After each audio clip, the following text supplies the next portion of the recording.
Hello, guys and gals and non-binary pals.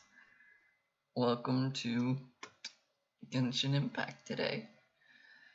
We're gonna be trying to do some of the main quest line in preparation for Fontaine coming out in the not the next update, but I believe the one right after that.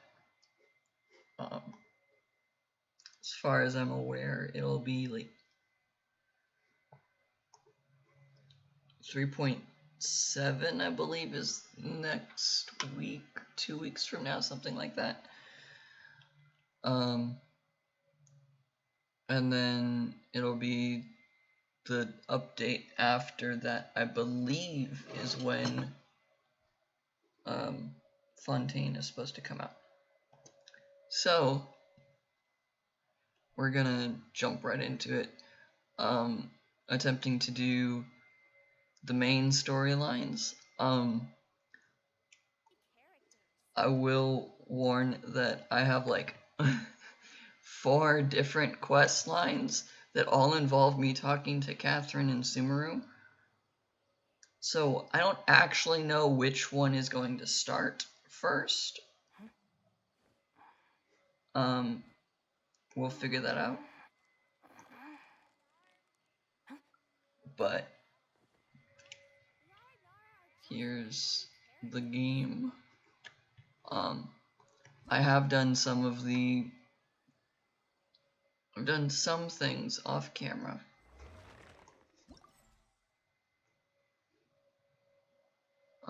I fought a few bosses. I have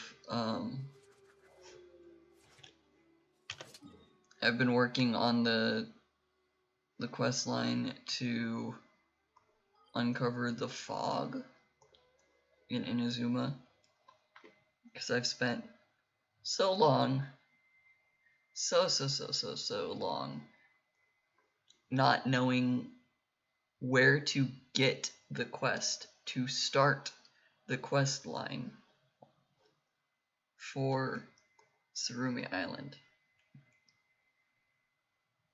And I literally have spent months trying to like Google whatever.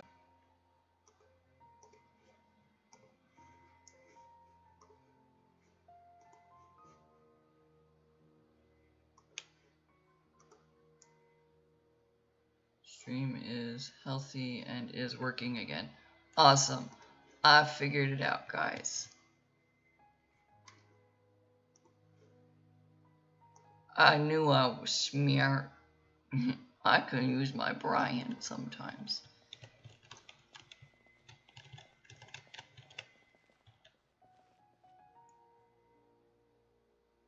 Okay. Everything is working.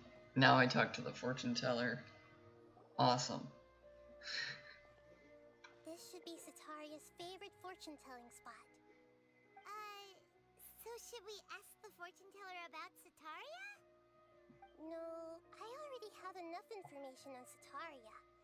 The most important thing now is for you to pay attention to the vendor's talking style and key characteristics. Talking style and key characteristics? My poor lost lambs. Have you become troubled over your fates? The divine voice of wisdom often echoes between mine ears.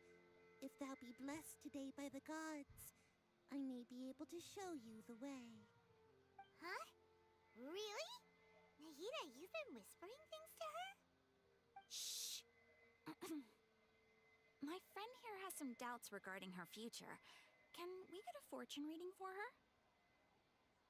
Oh no, don't reveal the fortune.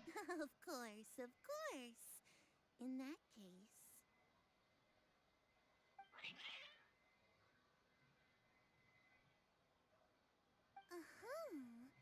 It would seem that Harut and Marut are quite wary of you.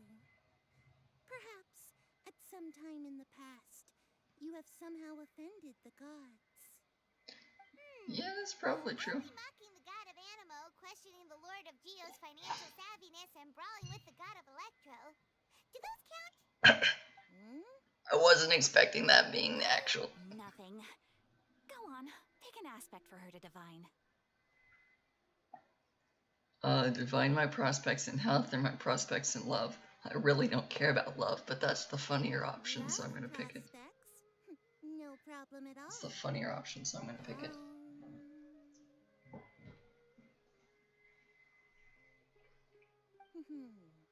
The gods have spoken. The truth shall be revealed. One who is fated to cross your path will appear on... Huh? So many people will fall for you. How could that be?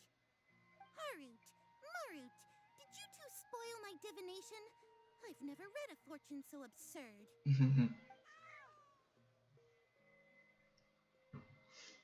Apparently you get a lot of people like you. Paimon thinks this is probably the most accurate fortune-telling you've ever done.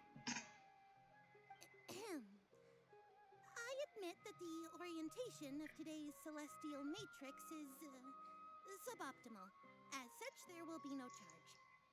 Is that so? Well, that can't be helped. So a lot of people like you. If you were to bring some food offerings for Harut and Marut on your next visit, perhaps they could help you reverse the wheels of fate. Why would I not want to be loved by a bunch of people? Like, come on. That's obviously a... I don't know.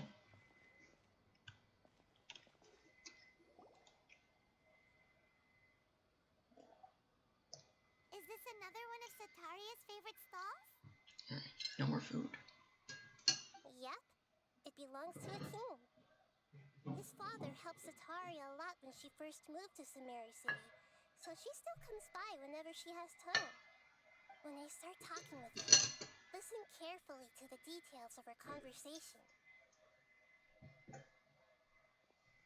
Ah, dear customers. Would you like to look at some pottery? We caught wind of your great craftsmanship, so we specifically came to take a look. Oh, I recognize you. Aren't you Miss Catherine from the Adventurers Guild? Sounds like I'm in for some big business. Speaking of, where did you learn this trade? I suppose you could say it all started with my dad. He's a mason by trade, but I picked up an interest in clay while apprenticing for him. After that, I began making pottery by myself in secret. And I simply changed trades when my works turned out well. Although it's a pity that I'm no longer making much use of the knowledge provided to me by the Akasha. That's nice. You're making a living doing something you love. So is your father still working as a mason? Oh no, not anymore. A few years back, he fell from a roof and broke his leg. Since he had already saved enough mora over all these years, he's just enjoying the retired life in Port Ormos nowadays. I see. We wish him peace and happiness in his retirement. I'll have someone in charge of logistics at the guild come by another day for some goods. We'll leave you to it. Take care now. No problem. Rest easy. All our goods are sure to meet your every need. So he's a pot dealer. But pottery instead of drugs. I just thought it'd be a funny joke. This tower. This should be our final stop. Sataria's always thinking of this restaurant when she's working at the academia, so she always comes by whenever she's out in the city. Nahida, you've really thought of everything! You're a really creepy stalker, aren't you? It's my duty to protect Sumeru's citizens, after all. Hi there. I feel like I've seen you down by the docks before. Huh? Sorry, I don't quite remember. If I recall, you were having a discussion with someone about shipbuilding at the time. Ah, that's right! I've always been really interested in feats of marine engineering. After all, I grew up in Liyue Harbor and spent my entire childhood staring at the ships going in and out of the port. I came to Sumeru to study, but failed to make it into the academia due to my lack of talent. But I'm still discussing all kinds of problems with different scholars, and I'm continuing to study and perform research from the restaurant's basement. I'm sure I'll get into the academia after their next round of exams. What an admirable spirit for learning. Amazing. Sure, but you'll find hardworking people wherever you go. So this restaurant has a basement as well? Huh. First I've heard of it. That's right. It's not usually open to patrons. Most of the time, employees use it for breaks or to hold private events. I see. Secret basement. Yes, that makes sense. Well, good luck with your studies, Miss Chishan. Thank you so much. As long as I can make it into the academia as an official student, I'll be happy.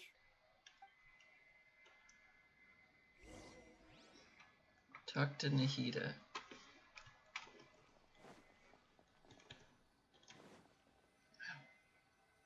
Why is my earbud causing my ear problems?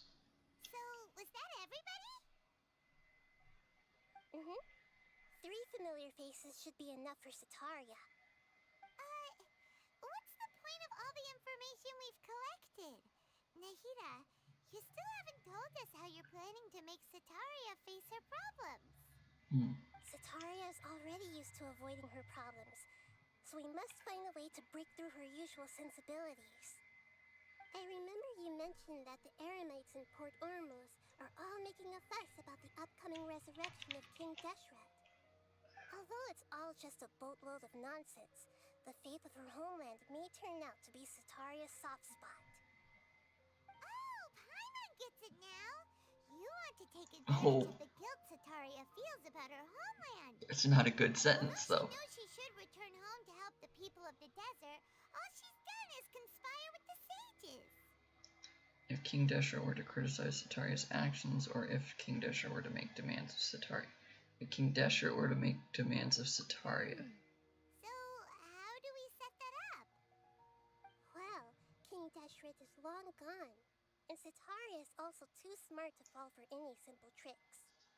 If we simply engaged her under the guise of King Deshret's believers, she would definitely be weary of us, and we may not get anywhere. But if we were to borrow some of her close acquaintances to talk with her, her reaction would probably be very different. So, you mean you're going to possess those people we just talked to? Yep. Possess them through the Akasha. Imply they've already converted to the faith of King Deshret, and then convey our made-up will of King Deshret. As long as everything goes smoothly, we'll get through to Sataria for sure. She'll never guess that we had anything to do with it. Ah, so that's how you're going to use all the info we collected on these people. It's so that you won't slip up and break form. Possessing them will only work if you can manage to pass off as them. Exactly. So, best of luck with impersonating them. Huh? Best of luck? But we don't know how to possess anyone. That's no problem at all. I'll just share all their senses with you once I've possessed them. As long as you're also wearing an Akasha terminal, the effect will basically be as if you've possessed them yourself. Huh. That is pretty convenient. But why does she have to do this? Can't you do it yourself? Although I've been observing humans for a while, I've never been good at imitating them. You're not wrong. It's always been painfully obvious whenever you try to pass as Catherine. Alright, I'll try my best. Oh no. If all possible, I would have preferred to leave these people alone. But seeing how things are now, I probably should just accept it and push on.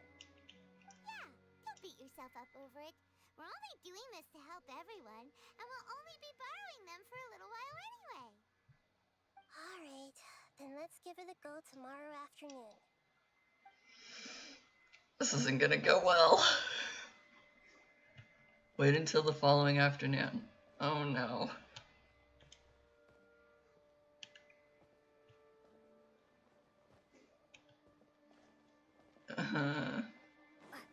Uh-oh.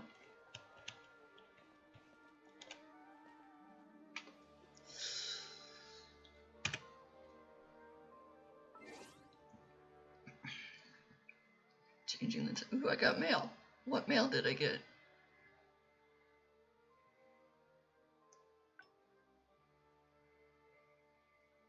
I don't really care about that. But hey, free Mora. Battle Pass ends soon, that's okay too. I can do a survey later. Sure, if I remember. Anyways, set the time between noon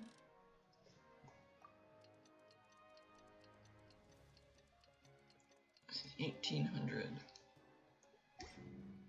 It did say the next day, so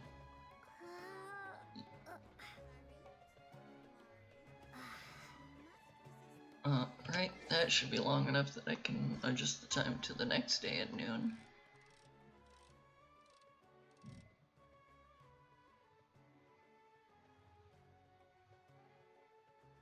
It's close enough.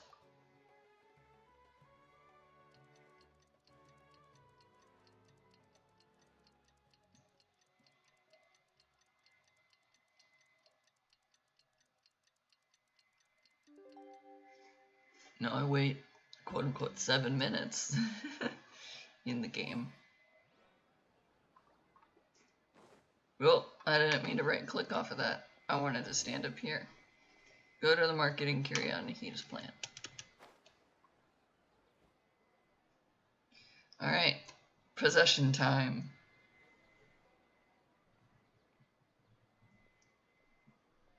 Oh, here she comes. Sataria's here. Let's quietly follow her. Once she starts talking to her acquaintances, we'll find a safe spot to begin possessing them. As for how we'll sway her to our side, I'll leave that to you. I trust you'll know what to say. Oh no. I'm starting to feel kind of nervous. Okay, let's go. Select the correct options. Let's find a hiding spot and get started. We're just hiding in a bush? No, okay.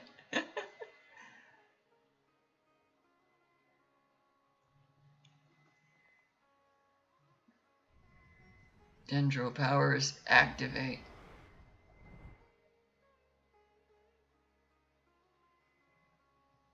That's right. You really can't force anything when it comes to love. And besides, everyone around me has a very different background and outlook. Are you still listening to me, Nabia? Oh, of course I'm listening. You were talking about troubles with your love life, right? I heard everything you said. Okay then. You just seemed a little distracted for a moment there.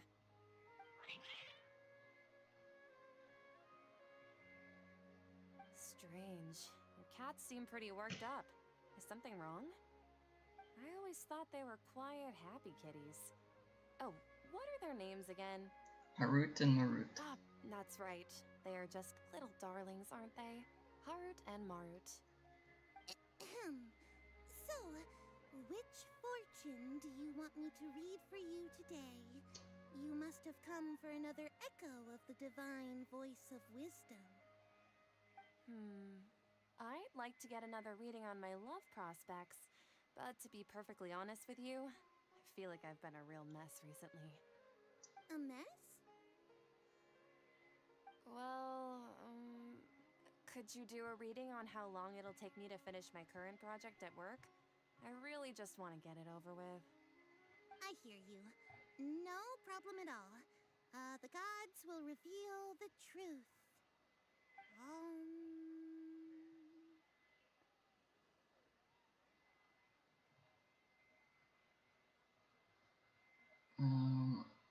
The gods have spoken. Oh, the gods have spoken. The gods have spoken. Are asking, Sataria, why haven't you gone home? Why haven't I gone home? Do the gods really know everything I've been thinking about? Sataria, why don't you just go home? It's a demand now instead of a question. Oh, the gods seem to be truly upset. I'm sorry. I know I failed the gods. Please pass on my most sincere apologies and ask for their divine forgiveness. And if I may ask, Nabia, is there a specific god who's speaking to you right now?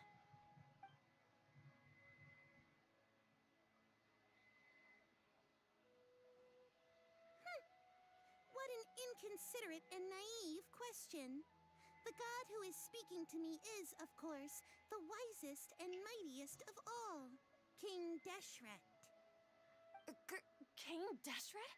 No wonder he would make such demand of me. Wait a second. King Deshret passed away a long time ago. Even though news of King Deshret's resurrection has been spreading like wildfire, it's all just a misinformation campaign from the Academia. How can King Deshret still exist in real life? King Deshret's resurrection is a misinformation campaign? What insolence! I am King Deshret's most loyal believer.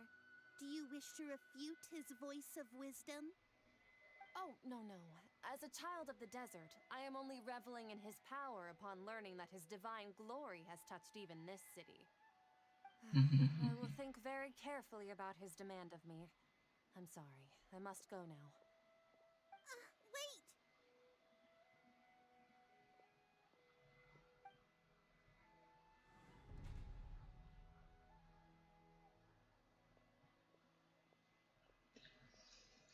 Did Nahida make them invisible? She just ran off in a hurry. She looked pretty upset, too. Well done. Sataria didn't seem to suspect anything amiss. To have something she's been trying desperately to avoid show up out of nowhere and berate her, that must have shaken her to the core.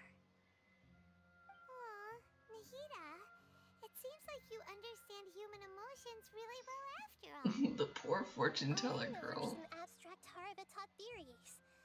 In any case, my time with you has shown a lot of them to be utterly useless. I'm still trying to make sense of everything. Anyway, enough of that. Let's hurry and catch up to Sataria. She's out of Keem's now, right on cue. Let's get ready to possess him right away!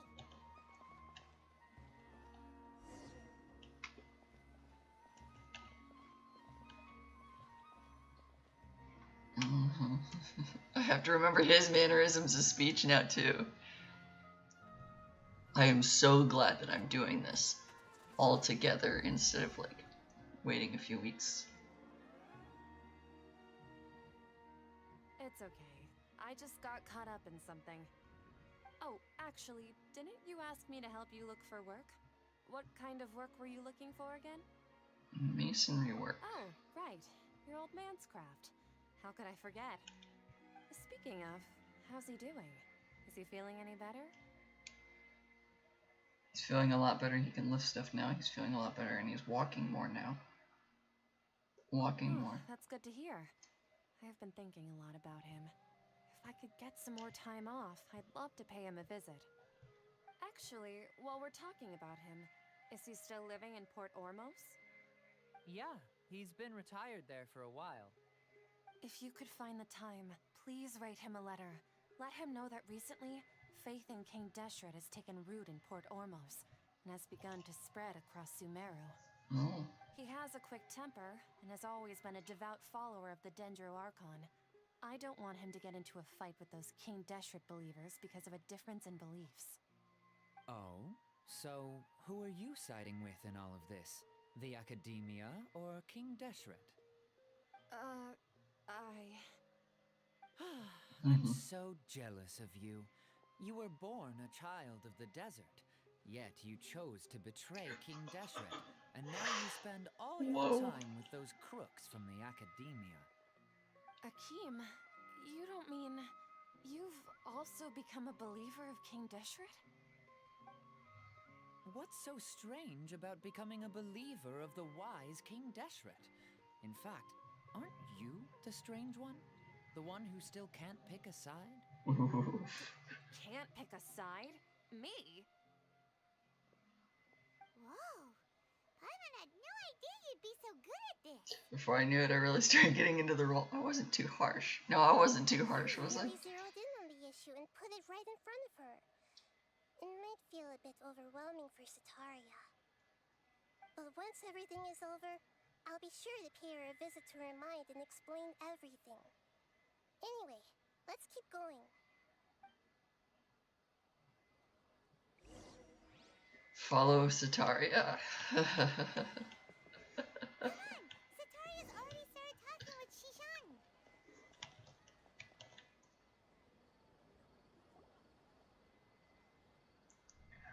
I can't keep the earbud in my ears, so I'm really just listening on one side. So, Shishan, have you noticed anything weird in the city lately?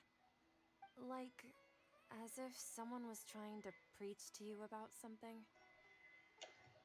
No, I've been spending all my time studying the basement. Oh, right. Speaking of strange things, I celebrated the Sub-Zerus festival so many times that I lost count. That was really weird. Wait, how could you be aware of that? That should be impossible. Nothing in the report indicated anything like that. Are you still failing to realize that the Academia's lowly tricks could never deceive all of Sumeru's citizens? Shishan, don't tell me that you've converted to King Deshret as well. What an absurd question. You make it sound like I should be ashamed for becoming a believer of King Deshret. In reality, shouldn't you be the one who is ashamed? You, who worked side by side with the Academia and treated people as nothing more than experimental subjects? Please, please stop! Even now, Sataria's still trying to run from her problems. Did I push too hard? She can no longer justify everything to herself. Hey, she's trying to talk to the guards! What should we do? This is the most important part of all. Quick, get ready. Mercenary, you're a member of the Corps of 30, correct? Please help me pass a message to the Matcha right away. The situation in the city is getting out of control. Please, try to remain calm, miss. Tell me what's happening in the city. Heretics are infiltrating the city, and they've already converted many residents to their side. Heretics? What kind of heresy are you talking about? King Deshret! Many people I know have suddenly started believing in him, but he's long dead. It's impossible. Miss Sataria, nothing is impossible. You know my name? King Deshret is immortal, and all who defy him will one day pay the price. Whoa, You Mike. must face the truth, Sataria. You tread a treacherous path, and the longer you ignore it, the tighter the Academia's grasp on you will become, and the deeper you will be ensnared. Child of King Deshret, never forget that the desert that belongs to you lies elsewhere. What's so strange about becoming a believer of the wise King Deshret? In fact, aren't you the strange one? The one who still can't pick a side? What an absurd question. You make it sound like I should be ashamed for becoming a believer of King Deshret. Oh no. She's having an existential crisis.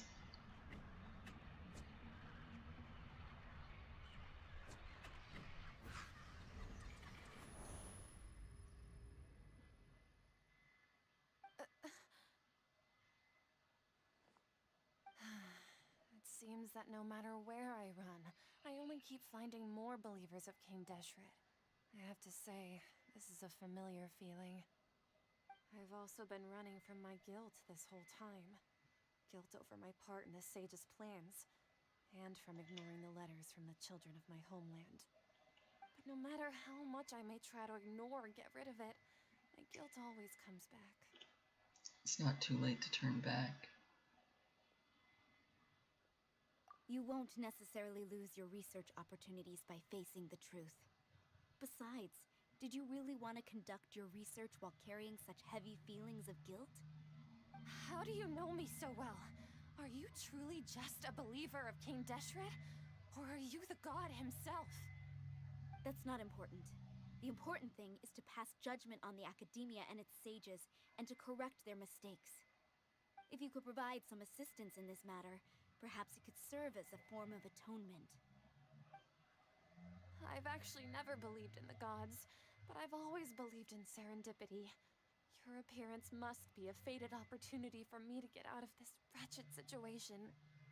Please tell me, what can I do for you? Great, we finally convinced her. How much do you know about the Sage's current activities? I was just one of the designers for the masked dream harvest scheme, which is what happened around the Sumeru's festival. But I know very little about the full scope of the overall project. I'd assume that only staff with the highest clearance would have access to those confidential documents. I've just been working to meet the Grand Sage's specified requirements. However, there's something that's been really bothering me. I heard that a scholar who was previously expelled has returned to the city, and even the sages are still quite wary of him. An outcast that even the sages are still To fight wary against of. the academia, we will need to figure out the nature and the purpose of their work. Is there a way for us to get access to the confidential documents you mentioned? It should be possible if we're willing to take some risks. After all, I'm an assistant to the Grand Sage, and I've been working on many tasks outside of the project. One thing, though, I won't be able to transfer the documents to you through the Akasha once I get my hands on them. The sages have always closely monitored all activities within the Akasha. Let me see... let's use the most primitive method. Send someone to pick up the documents tomorrow evening at the Academia entrance. The Academia entrance. Wouldn't that be too conspicuous? Don't worry about that. I assure you, this won't be a trap. I'm only suggesting this location because it'll draw more scrutiny for me to leave the Academia again. It'll be safest for me to distract the guards long enough to hand you the documents. All right, I trust you. So, if I were to successfully complete this task, would it mean I've atoned for my wrongdoings? That'll depend on the judgment of the Dendro Archon. The Dendro Archon. That's right. Her people are the ones we have endangered. As the god of wisdom, she's also the one responsible for judging and guiding the scholars. Maybe it's time for me to find a god to believe in. Just as We're forcing her to become religious, oh no! Sataria to our side. The Traveler's execution was ingenious. She's the one who deserves all the praise. Well, now that we've made plans to meet again tomorrow evening, all we can do is pray for Sataria's mission to go off without a hitch. Pray? But if we're going to pray to the gods, aren't we just praying to you? God of wisdom and guardian of the scholars? No. The truth is the true guardian of scholars. I've always believed that. Anyway, let's meet again tomorrow evening at the Adventurers Guild. Nahida, should you not stop possessing Catherine because all of her work is going to pile up? Wait until the following night. But now I have to wait another full 24 hours?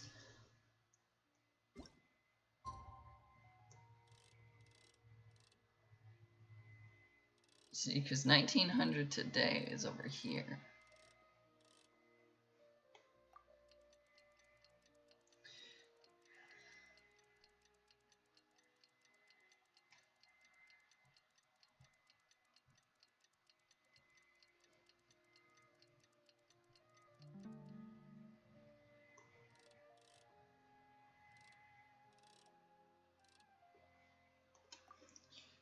Back to 1900. In this case, 1855, because then 5 in-game minutes becomes 1955.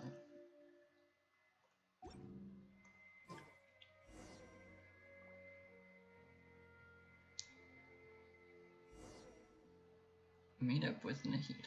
Press V. Meeting up with Nahida now. We're gonna destroy the Academia. You are the other Catherine, right? That's right. I suppose I'm the other Catherine in your mind. Can't we just call her Nahida?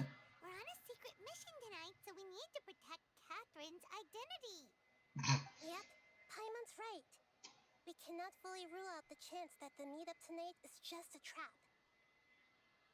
If something were to happen, my existence may be the only trump card we'll be able to play. After all, the academia should still be unable to confirm the existence of my consciousness in the outside world. Yep, exactly. Just what Paimon was thinking. I somehow doubt that. Anyway, enough about that. Let's just make sure to be on our guard. Speaking of which, don't you feel like something is off? What do you feel is Just off? a little too quiet around here. Yeah, there's no one in the streets. Middle of the night. Of course it's quiet. You're not getting paranoid, are you? No, I think she's right. It really is a lot quieter than usual. If you look around, there seems to be fewer people on the streets. I'm not sure if this is the case for the entire city, though. Huh. Maybe it's just a coincidence. Maybe Sataria figured out a way to not only distract the guards, but also to get everyone to go to sleep early, just so we can exchange the documents in peace. It's a I also setup. can't quite figure out why things feel a little off. But now that we're here, let's go ahead and meet her as we planned. Well, regardless, as long as you're here with us, Paimon feels a little safer. For all we know, Sataria had all the people who are quote-unquote associated with Deathstroke arrested. Huh. There really aren't many people out right now. Let's hope it'll be this quiet in front of the academia, and that Sataria managed to distract all the guards.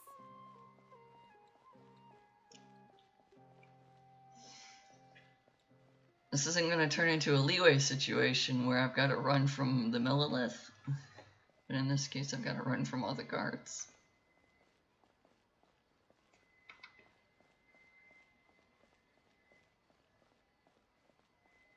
That would be an interesting idea. Make an alt account just to go through the beginning storyline so that you guys can actually like understand what I'm talking about. Just basically go all the way up to leeway.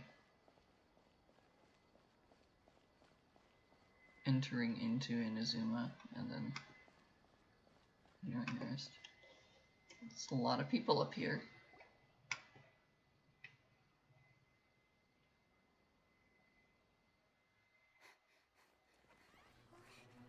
Oh, it's a cutscene. It's laggy. I can't see whatever we're looking at.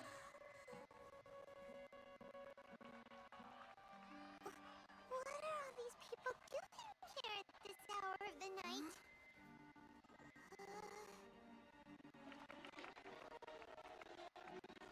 Ah, the triumphant hero returns at last. And to a rather spectacular welcome, even if I do say so myself. You're the outcast, expelled from the academia. Indeed I am. Although these days they tend to call me the Doctor. Uh-oh. If you're looking for your researcher friend, she has already been taken into confinement.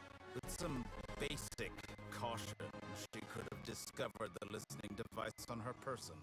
Clearly, she lacks the degree of rigor expected of a true scholar. I need to know what's happening, but I'm only on this scene. What have you done to them? I simply made some minor adjustments to their Akasha terminals. Now they can deposit information directly into the subconscious. As you can see, all these lovely people now believe this traveler is a hero who has just saved the world. My experiment is a success. And now it seems they can no longer hold back their sheer adoration. No! What should we do? These are all just regular people! Leave now. You need to get out of here. What? That guy's a Fatui Harbinger! We can't just leave you I can't see what's going on. The people of Sumeru.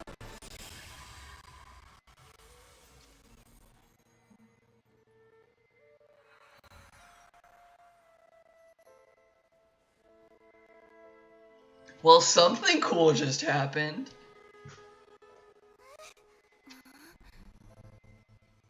Don't worry.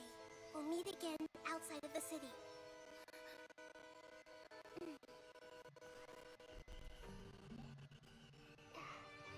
Well, we're gonna do the YouTube thing to figure out what's going on. Their mental faculties with your own consciousness. To possess such a powerful mind, you must be the god of wisdom. Well, something cool happened.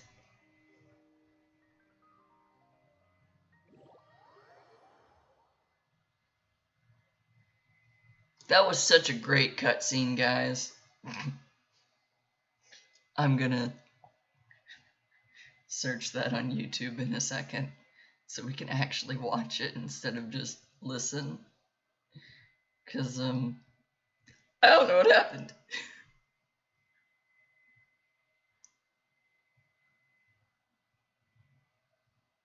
I genuinely have no idea what happened.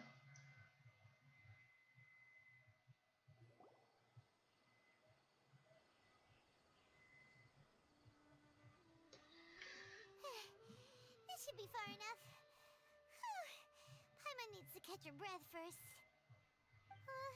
Is Nahida going to be okay? We only made it out because of her. She can jump between mines. Hopefully she'll be fine. I'm not sure. That guy was pretty terrible. She can jump between mines. I wasn't counting on running into a new Harbinger here, let alone such a high-ranking one. That guy was number 2. So scary. He called himself the Doctor. Remember, Tainari told us about him. Sataria did say that someone who once got expelled from the Academia came back recently. And that even the sages are wary of him. Yep. Sounds like she must have been talking about the Doctor.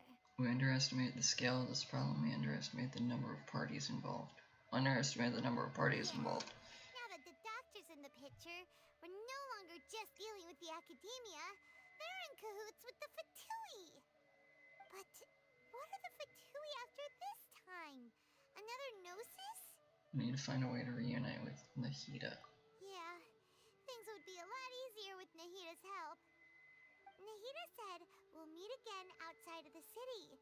But we can't just keep waiting around, right? Let's go find someone else who might be involved. You mean... Let's go find Tainari. Right! Wasn't he invited by the sages to work on some project when we were staying with him in the Vidia Forest? That has to be the same project. Even though he turned it down at the time, he might still know something. There's no time to lose. Let's go to Gandharvaville.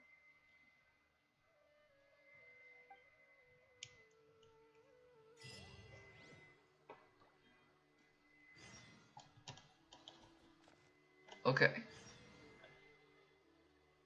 Oh, now I can do those quests.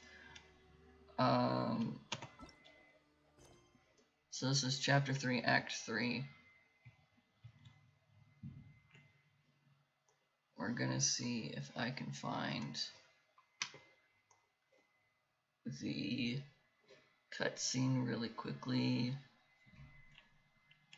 I'm gonna mute everything just to be on the safe side.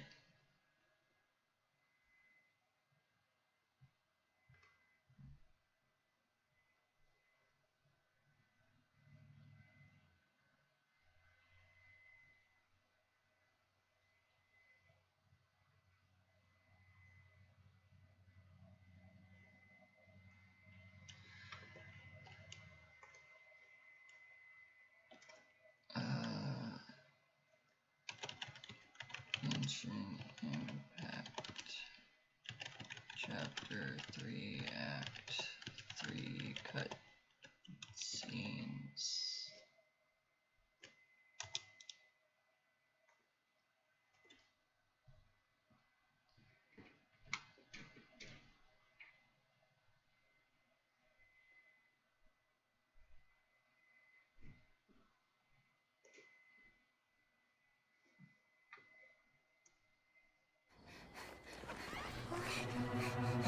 this is in fact the one that we're looking for. Cool.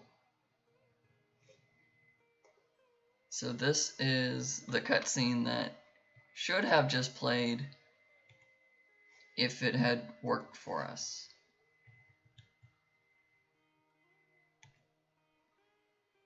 I hope there's not an ad. And it's even got... Oh yeah, I've been playing with that sound, so now there's music.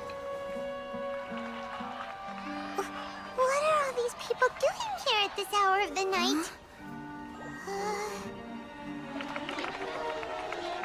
Ah, the triumphant hero returns at last.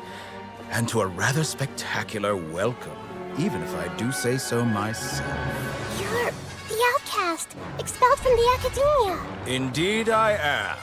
Although these days they tend to call me the Doctor.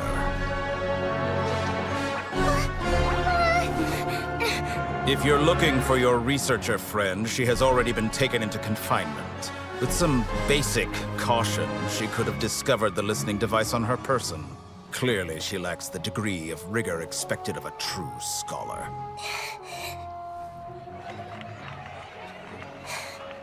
The people of Sumeru City. What have you done to them? I simply made some minor adjustments to their Akasha terminals. Now they can deposit information directly into the subconscious. As you can see, all these lovely people now believe this traveler is a hero who has just saved the world. My experiment is a success. And now it seems they can no longer hold back their sheer adoration. No, what should we do? These are all just regular people. Leave now. You need to get out of here. But that guy's a Fatui Harbinger. We can't just leave you here. Nor can I abandon the people of Sumeru.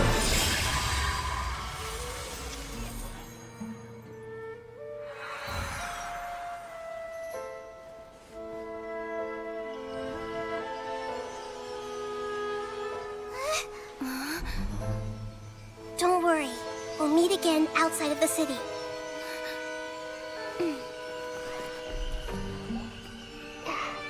I see. You appear to have overridden their mental faculties with your own consciousness. To possess such a powerful mind, you must be the god of wisdom. Nope.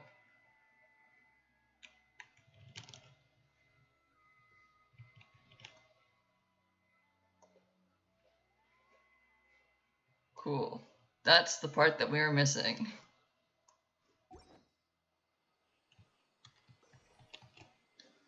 And now we're here, had the discussion of where do we go from here.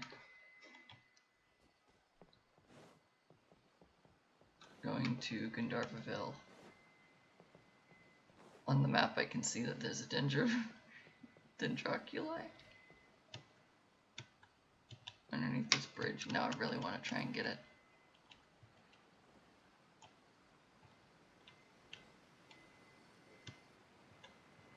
Haha, I got it. See, I don't play with the music because I don't know if I'm allowed to play with the music. Like, I don't want to get copyright strikes for the music. Okay, so we're going to here, which is not technically in Gandharvaville. Or it is in Gandharvaville, but it's not at the same moment.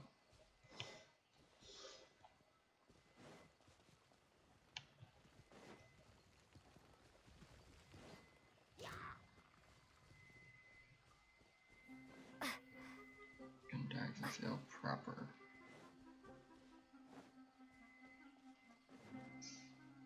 Okay. Yeah, that cutscene was a lot better than what I was expecting from just not having any sort of just listening to it did not provide the amount of tension that watching it did.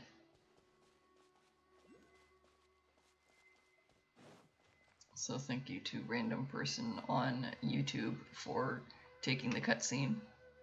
And also for playing as Lumine, so we still get Lumine in the cutscene. Now we need to go talk to Tainari. Oh. Hold it right there. A blonde-haired traveler and a floating fairy. We've got you, all right. Take a look around. You've fallen right into our trap. Are you mercenaries from the Corps of 30? Did you come here to arrest us? Corps of 30? We're nothing like those government lapdogs who don't even get scraps for their work. We are an elite brigade that commands the highest commission rate in all of Sumeru. We're here on the orders of a client known only as the Outcast. The Outcast? An outcast from the Academia? Sounds like the Doctor. Why would the Doctor just send the Fatui after us? Local mercenaries might have an edge over the Fatui. Maybe he's taking advantage. Still wasting time on idle chit-chat. We'll shut you up soon enough. Get them! So there's what, 10 of them versus me? You're up, Traveler! Time to fight! Following new punching bag. No, there aren't any behind me.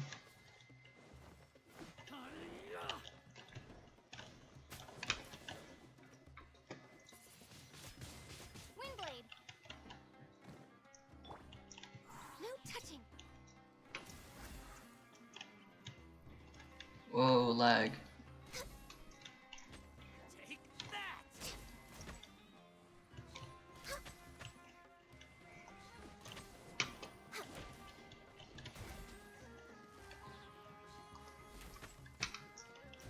Take that! Oh boy, I don't think this is going as well as it could. Nope, there's another wave. Okay. Take that!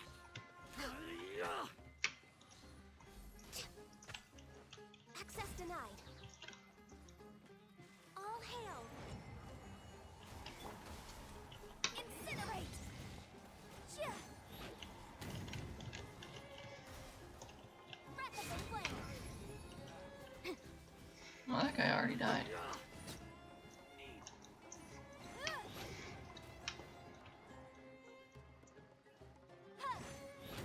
Motion to compel!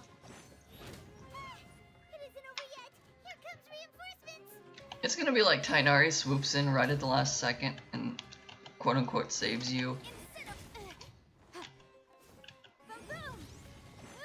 even though you actively do this entire fight by yourself.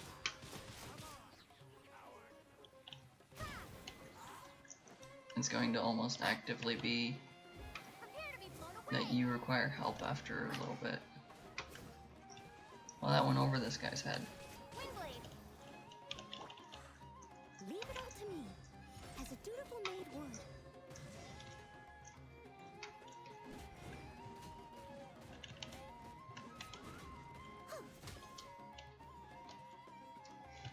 Crystallize my way out of dendro reactions.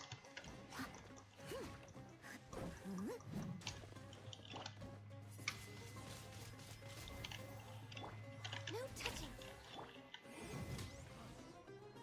Cool. That was pretty rough. Is that what elite mercenaries are like? It probably won't be long before we see more of them. Looks like we'll have to keep our guards up. You can tell I'm on fit right now because I've got the sigils floating. Doctor guy seems like a pretty tough opponent. He knew exactly where to set up an ambush. Did he predict that we would try to find Tainari? I swear if Tainari is converted as well. Going up against smart people is tough. Anyway, let's keep going. Going against smart people is tough.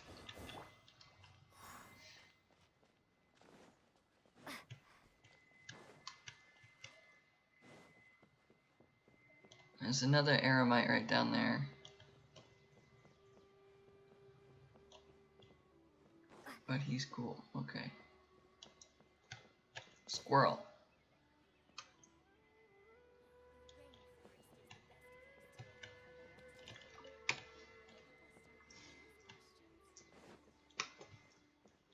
I've not traversed this direction of a rose.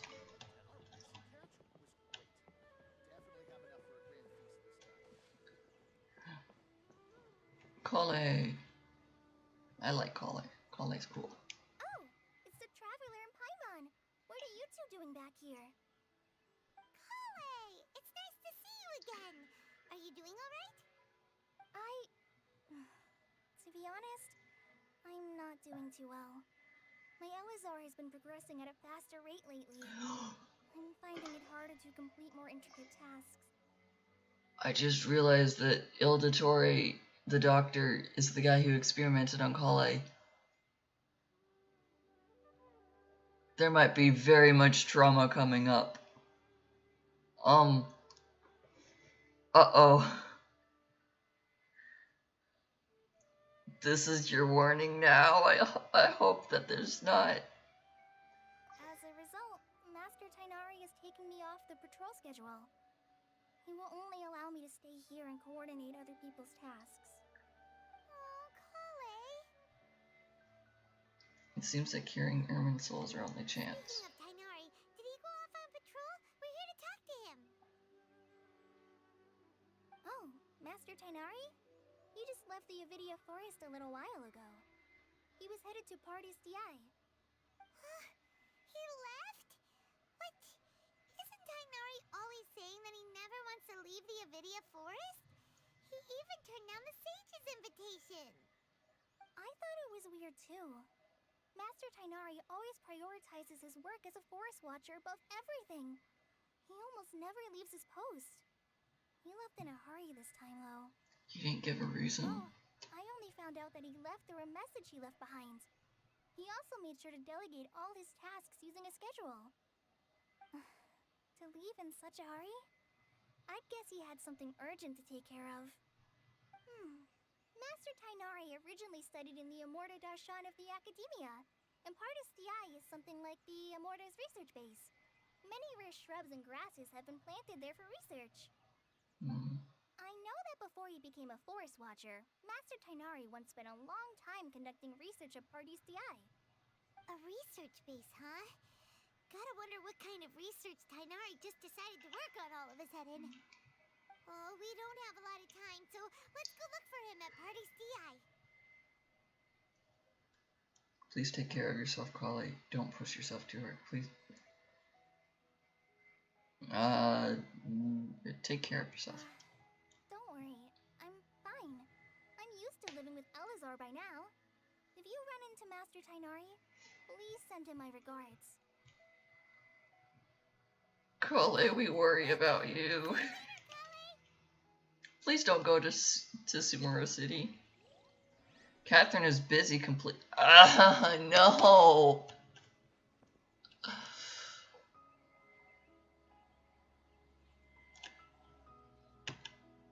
I can't navigate there.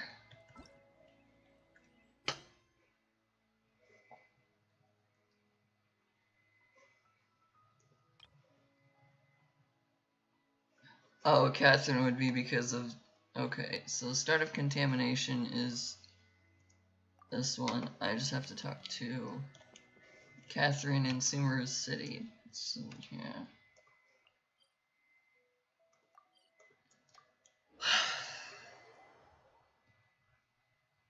This is the part of trying to do these things like in order that bugs me, because I can't physically do them in order the entire time.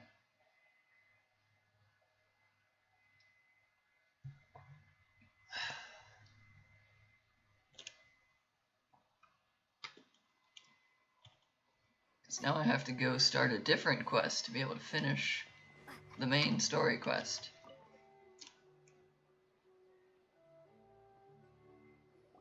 So this is Tainari's story quest. Commissioner wants that merchant currently in RU village reporting him with his associate and some Beast have leased out an academia research has been missing in the desert for a while now.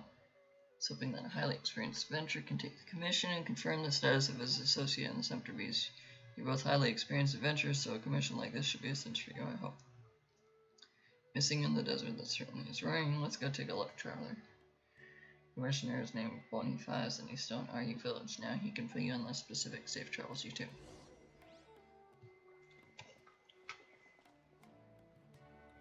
Is that all I needed to talk to her for?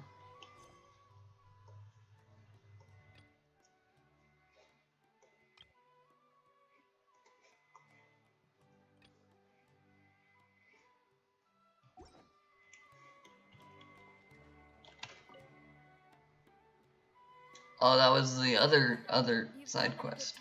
Okay. Wait, this sounds like another commission. It is as you say. The commission this time around is of high importance. This is the Tainari story the quest. Avidia Forest's inhabitants. Huh? What happened? Not long ago, we received word that a section of the Avidia Forest seems to have become contaminated. Contaminated? You mean a new withering zone? I don't know about the specifics, but I hear that strange things are happening to people who cross through that region. The Avidia Forest inhabitants won't leave their homes so easily. If we allow this contaminated region to expand, the consequences could be unimaginable. That's why I want to ask you to investigate the situation. Even if all you can do is stop the contamination from spreading, that will still save many people. This is forest business. Maybe Tainari will know something. Let's go find him.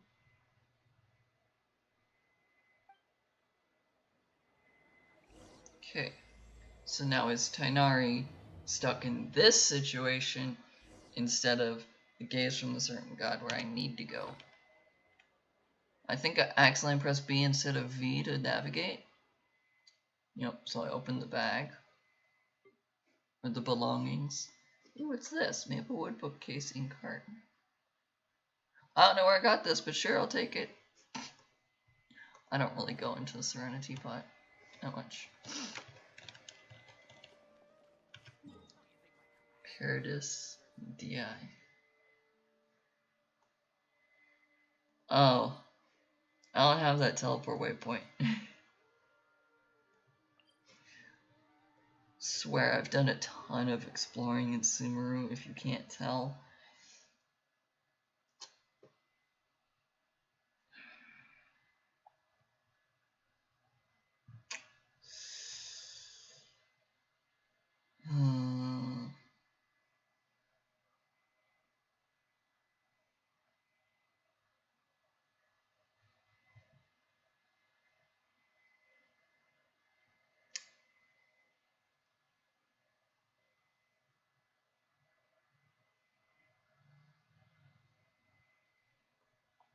Well, we're trying, and that's the important thing, right? We're trying to get through all of everything.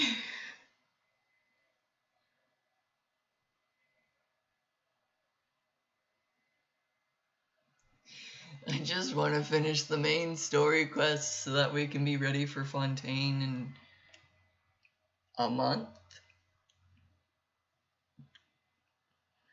I think it's supposed to be a month. I don't know. Go to Paradis DI. Ooh. Load this part of the world.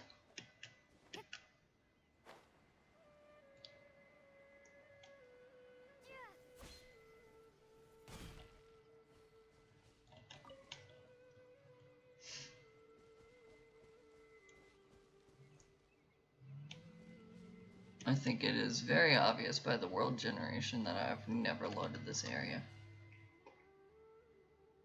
And those are the plants that I should be picking up for, yeah, one of the characters I have.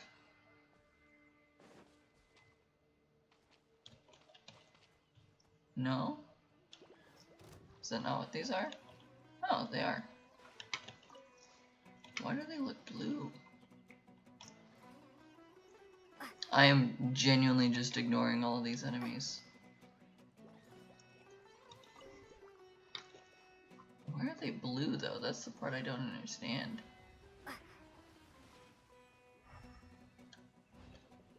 I collected them all, right? Seems like it. Cool. I'm out of there. I don't want to fight all these things. Go to Paradis DI.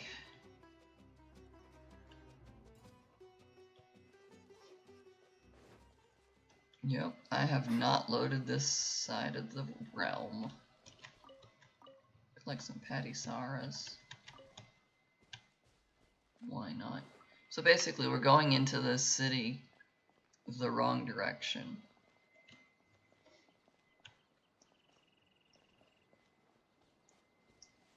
So it should be going from the other side.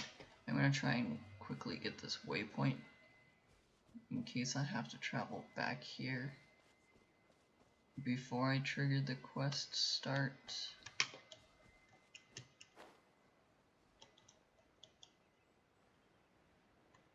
If I can anyways.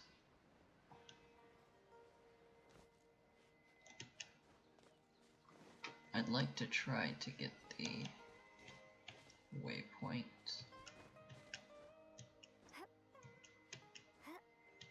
Maybe I can sneak in there.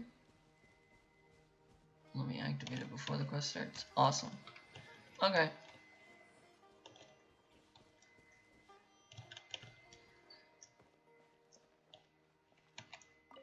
Get the viewpoint.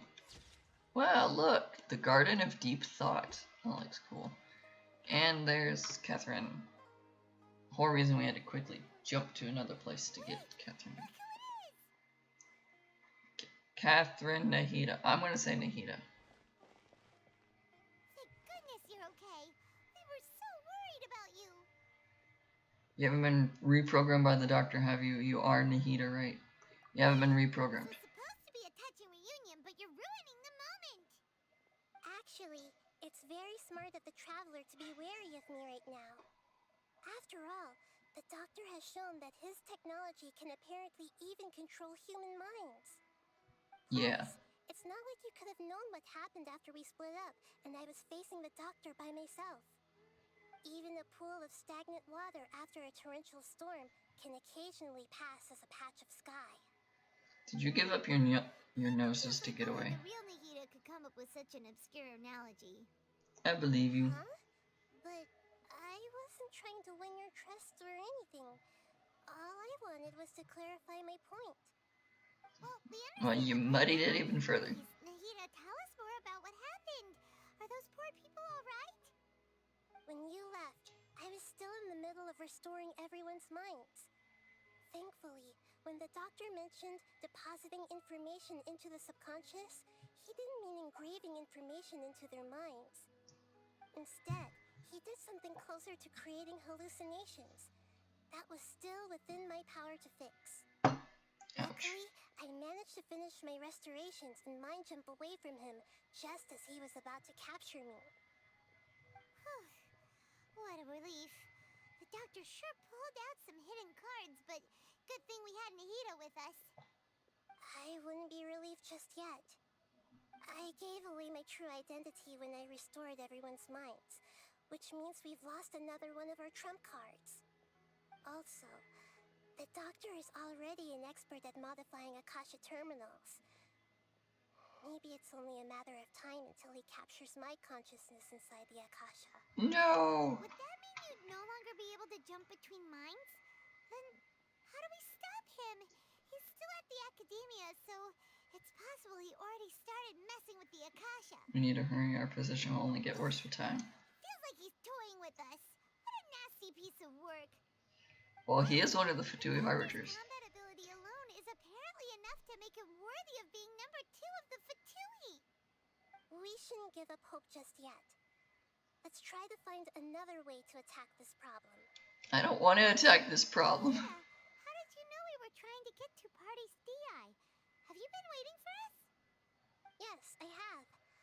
I can see the traveler's elemental energy, so I deduced your destination by looking at the direction you were moving in.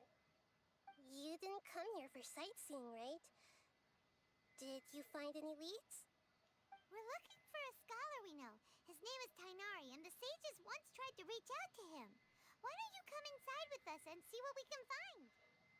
Okay, let's just hope we won't get him into trouble. Tainari is used to it. He's a forest watcher. Every time I talk to Yasumoto, I'm just like, what? Who's that? See, each of the regions are based off of like different places in the world. So Inazuma is Japan, more feudalized Japan. So the guy's name being Yasumoto, I was just like, but that's not a Sumeru name. Enter Parvis DI.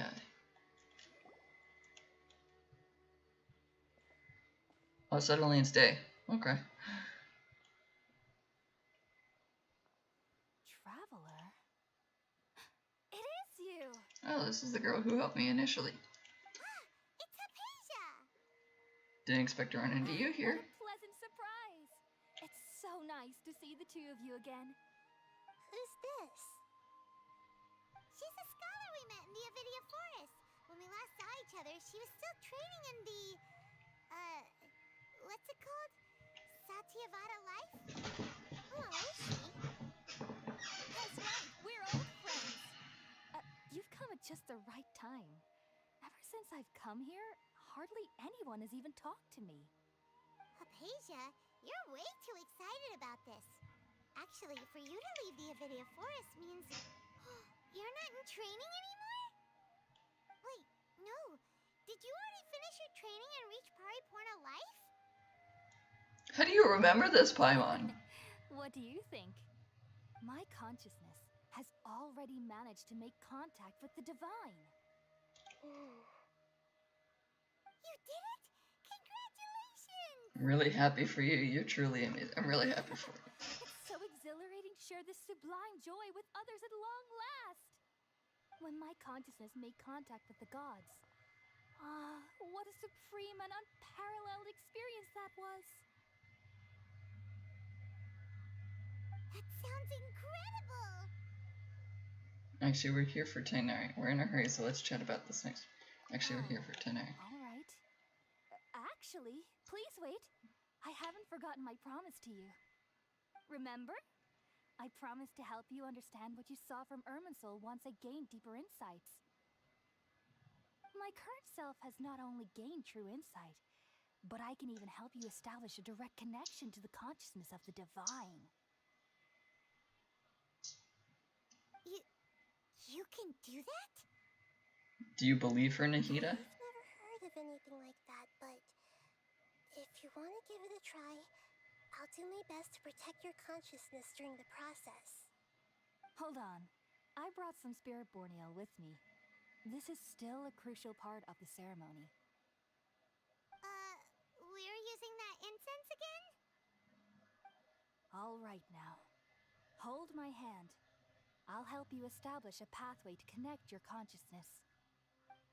Okay.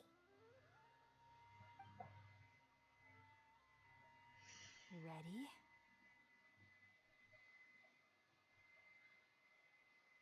Uh-oh. This isn't gonna go well.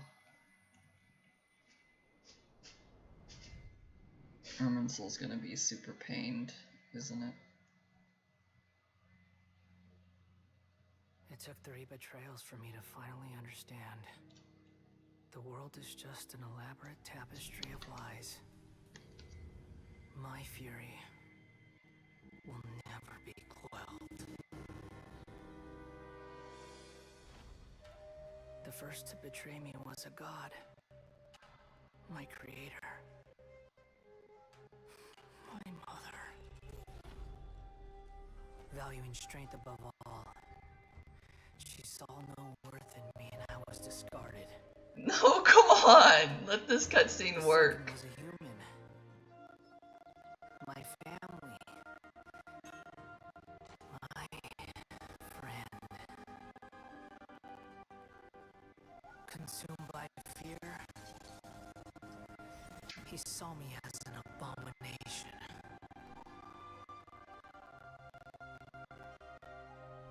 The third was one exactly like me. A hope for the future. A fledgling barely out of the nest.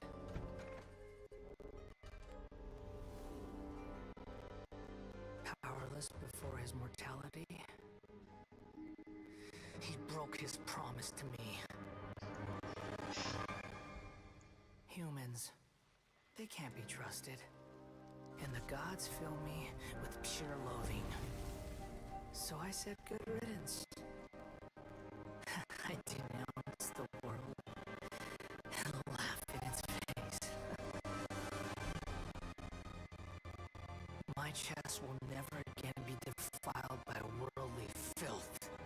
I will scrub away every last trace of human emotion. Then it will be empty, a blank slate, and ready to receive a supreme gnosis, brimming with pure divinity.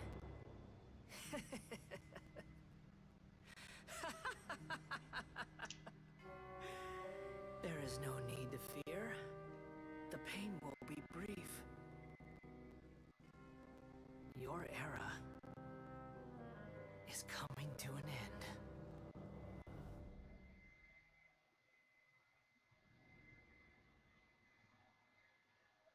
Well, that's a scared face. What was that?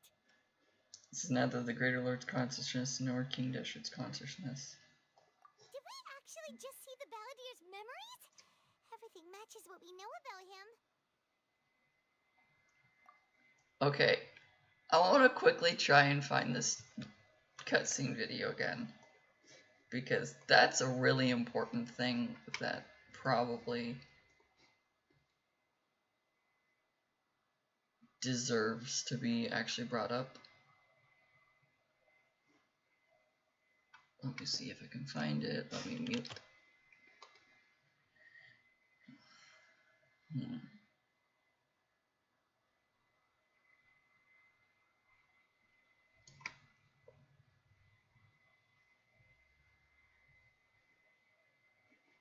Amen.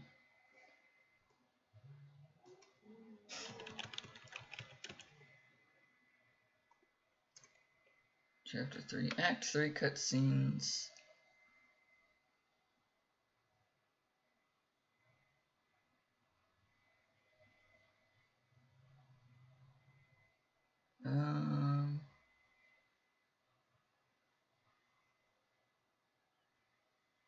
So the cutscenes are an hour and 40 minutes long. It took 3 betrayals for me to finally understand. The world is just an elaborate tapestry of lies. This is the correct one.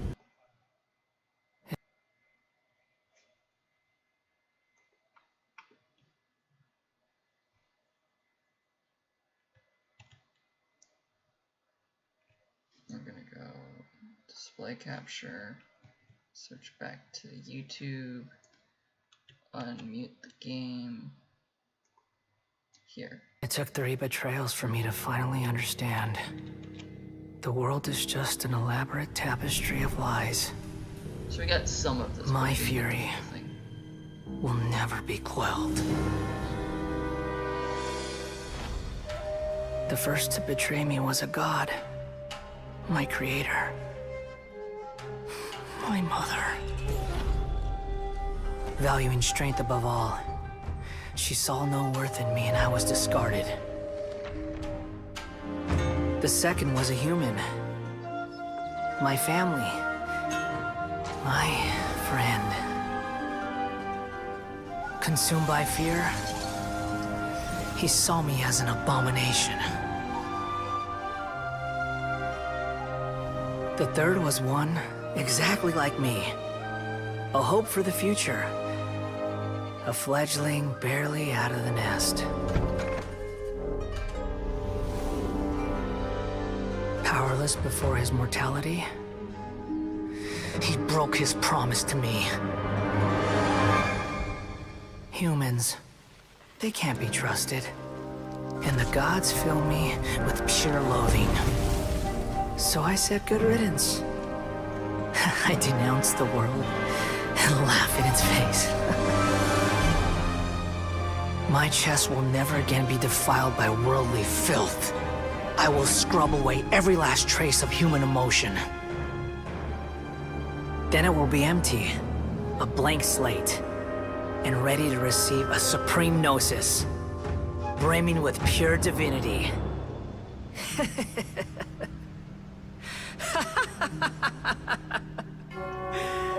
There is no need to fear. The pain will be brief. Your era is coming to an end.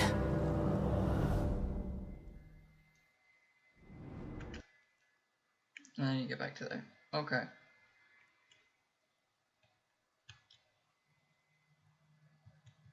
Oh, wait, I need to undo that. There we go. Now we're back to here.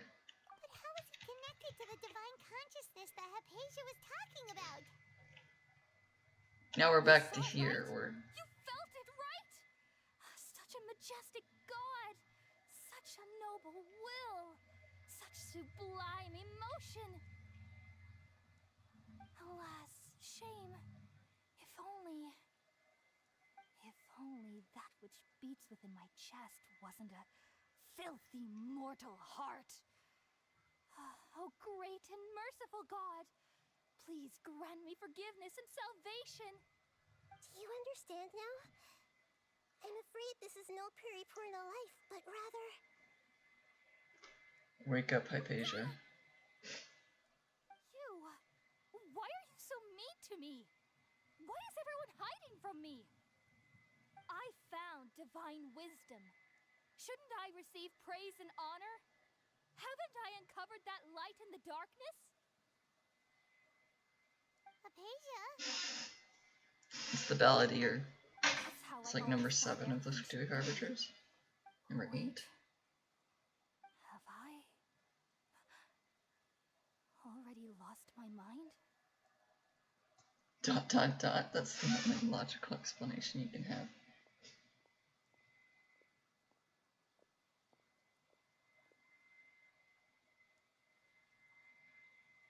Wait, something isn't right.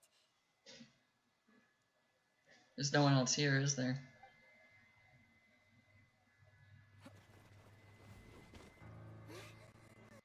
Great, another cutscene that isn't loading.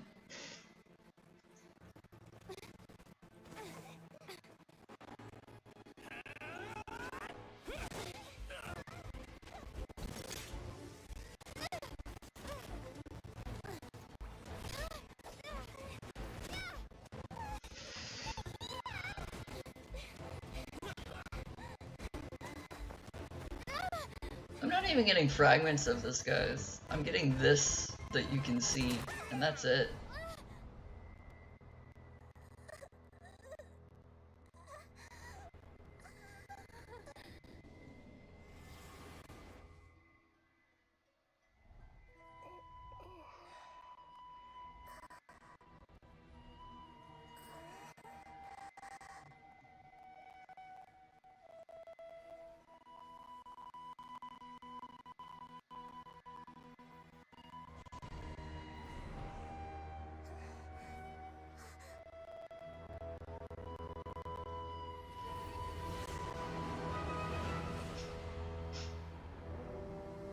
Oh.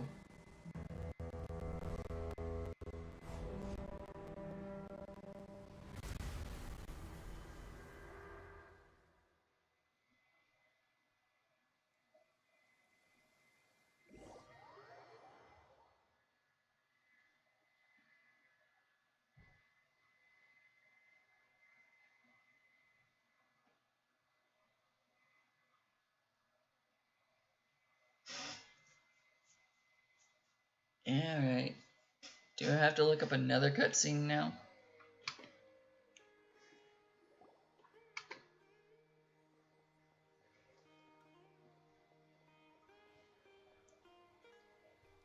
What? Okay, we finally lost him. Tighnari's now here, I guess.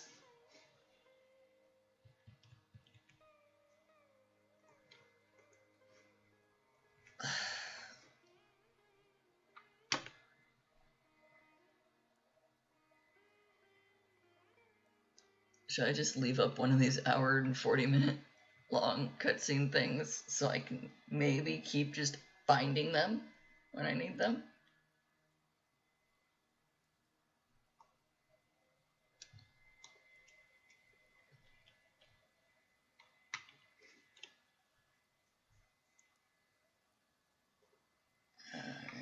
Let's see, let's mute just in case.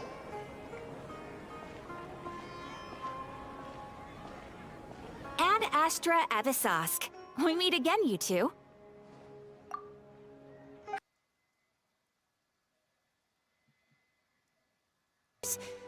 Impossible. Hurry. Let's use... My friend. If only... If only... Grant me forgiveness and salvation! Return to life, but rather... You! Why are you so mean to me? Let's see, this is... Darkness?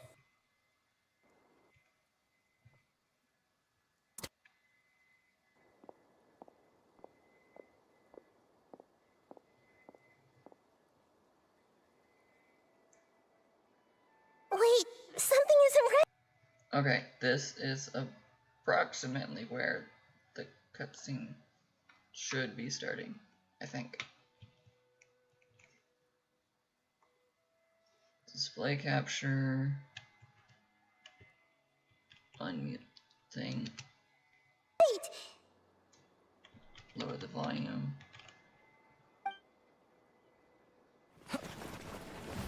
This is the cutscene we just missed.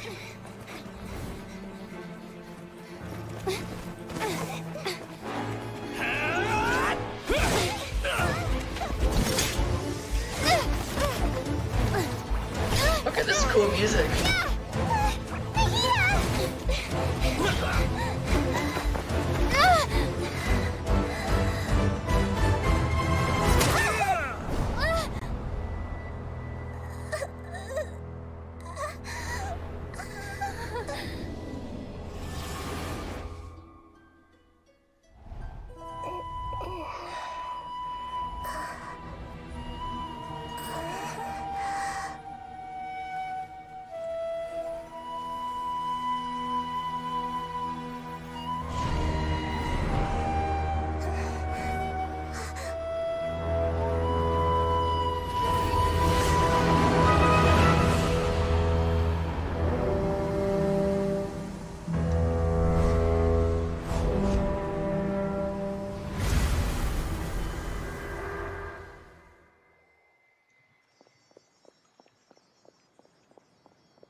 And then we get to here, which is where we just did it. Okay, cool.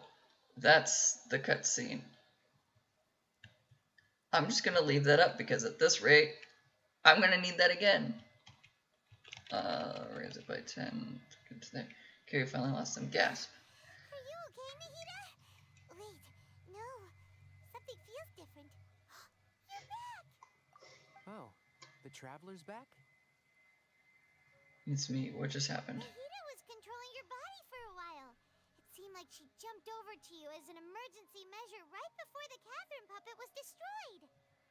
Okay, that makes sense. Tighnari heard the commotion and came over. He helped us defeat the mercenaries and then he ran with us all the way here. This time she didn't just transfer her mind into my body. Our minds swapped places. What? You swapped places?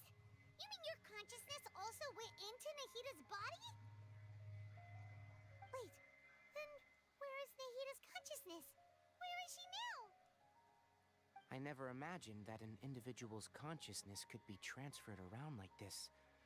Had I not seen it with my own eyes, I would have never believed it. I don't think this can be achieved with current human technology. Also, Nahida while took we over. were running, the consciousness in your body told me to pass on a message. She said, "The doctor has found a way to trap my consciousness, so I can't journey with you anymore. But even in a moonless night, a shower of starlight can still drown out illusions and lies." Oh no! Hida's trapped in the sanctuary of Surasthana for good this time. Was that message all she left for us? It's pretty vague. It's in a code that only we know. We can't let the doctor figure out what we're up to. It's in a code that only we know. Sense. Since the doctor captured her, she won't be able to say anything without him knowing. She's being extra careful. Even in a moonless night, a shower of starlight can still drown out illusions and lies. Huh.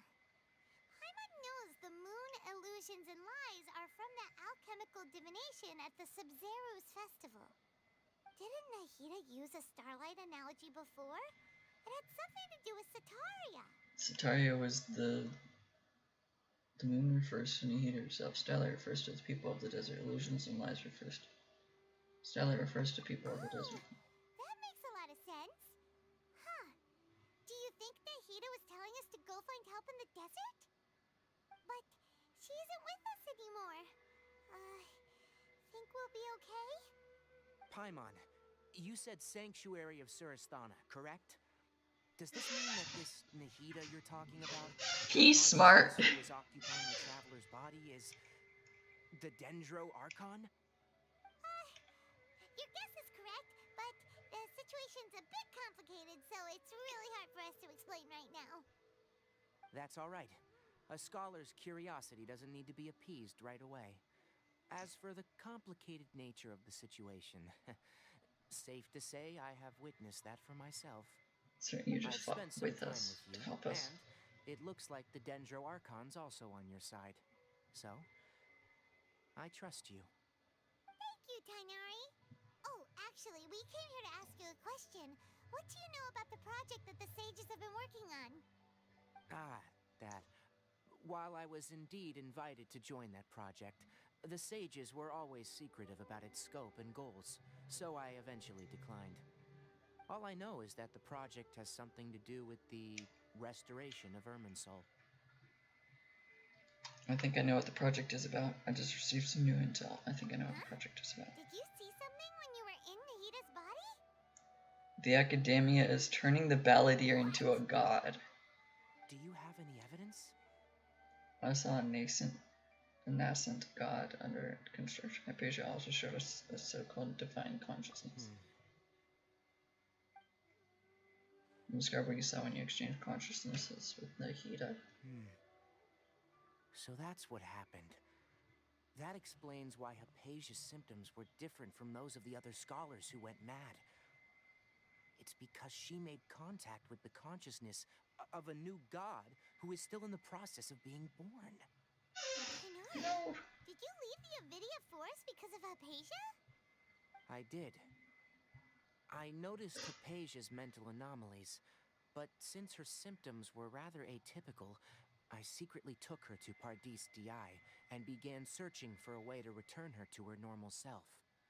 If I didn't take action, Hypatia would have already been taken by the Matra to the desert, doomed to a life of exile at Aru village. Now that you mention it, I knew the Academia has never thought particularly highly of Lesser Lord Kusanali, but I still didn't expect them to do something as arrogant as creating a new god. Looks like I made the right decision by not accepting their invitation. The Fatui is also behind someone else. The Fatui may have fanned the flames. The doctor and the Balladeer. We have 2 Fatui harbingers in Sumeru. Sounds like we're in for a bad time. From your description, I don't think they've completed their project. There may still be room for us to intervene. But then, what is the connection between creating a new god and restoring Irminsul? Yeah, it feels like we're still nowhere close to figuring out the sage's goals. Let's head to the desert for now. We must stop them no matter what. Right. We've pretty much gone over everything we need to know, so we should head out. How about you, Tainari? What are you going to do? I'll stay here for now. I still want to try a few more things to help Hypatia. If you're planning to go into the desert, start by heading for Caravan Ribat. That'll be your fastest route. Come find me here if there's anything else I can do to help. May the spirit of wisdom go with you. But Nahida can't. So. Will feel better soon. We're off then.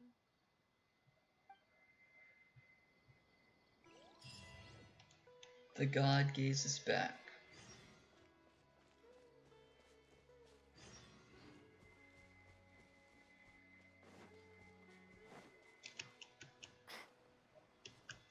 Go to Caravan Ribat. Okay, that is the one I'm following.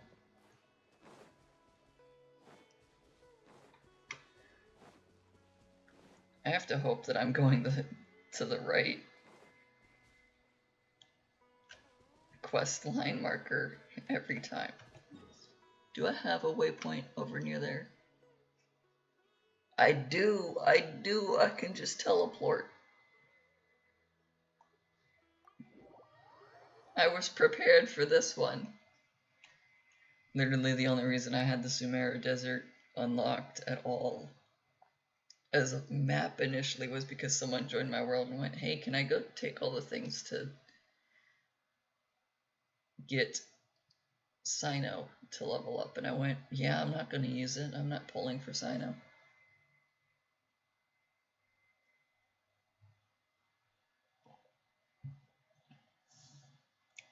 And then I felt bad that he had to run all the way, or that the person had to run all the way around.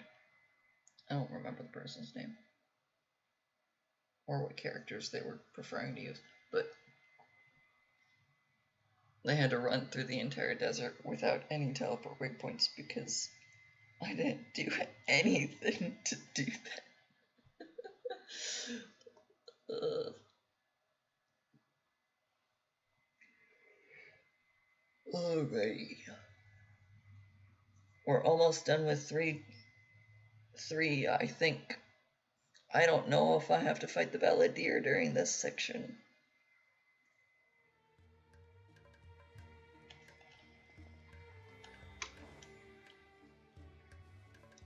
Gotta take the earbud out of my ear again. I feel like if this continues to be a problem, I will need to go to the doctor to see if I have an ear infection or something. Because keeping an earbud in my ear should not hurt.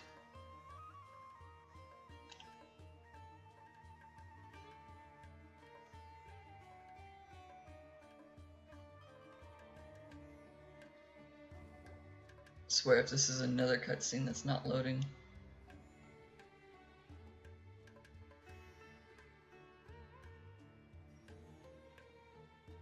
We finally made it to Caravan Ribat.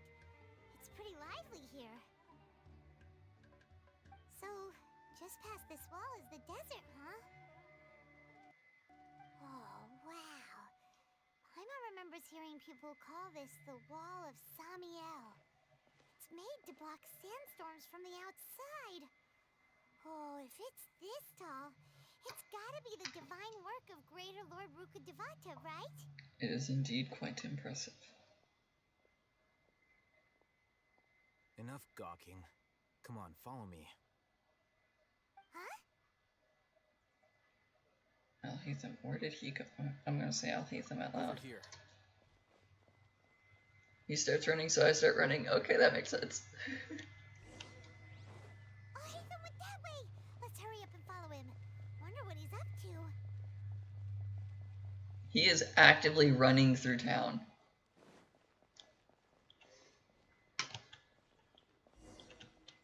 Oh, I beat him here. Huh.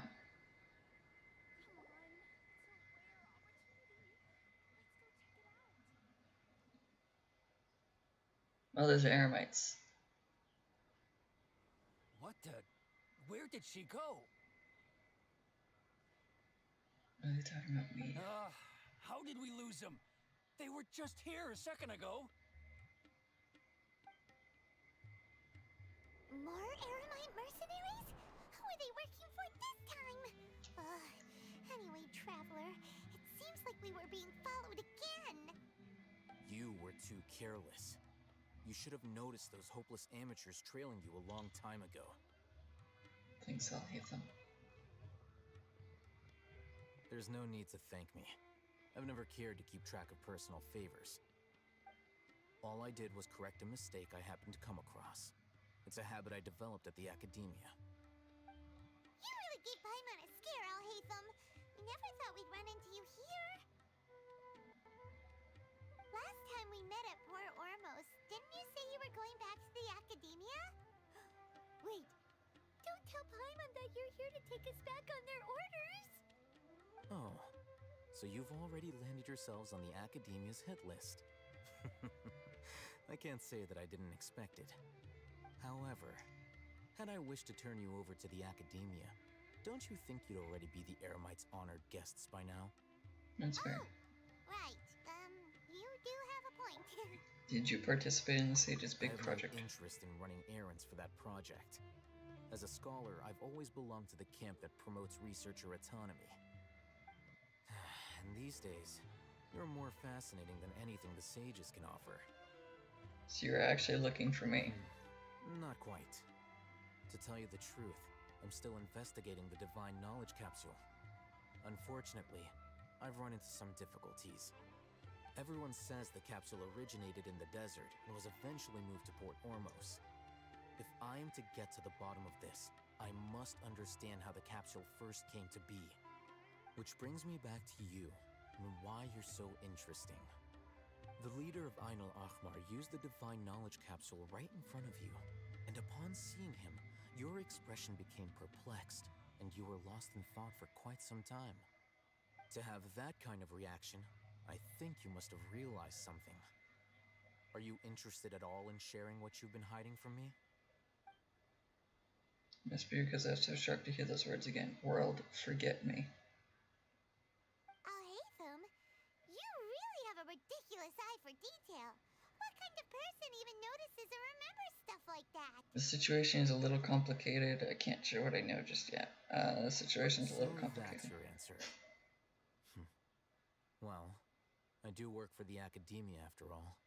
So considering that, it is indeed wise to keep your cards close to your chest. But that does prove you do have some undisclosed information about the Divine Knowledge Capsule. Am I right? No matter. Rather than simply learning the answers from you, I'd still prefer to investigate on my own. Speaking of, you two are also headed to the desert? That's right! We have the same plan as you! But we don't really have any concrete goals at the moment. Then I'd suggest starting with Aru Village. It's the largest settlement in the desert, so it'll probably have more resources and intel than anywhere else. Well, would you like to head there together? Let's head there together then. It's always better to travel with someone you know. Let's go! That and Alhaitham will notice if there is a...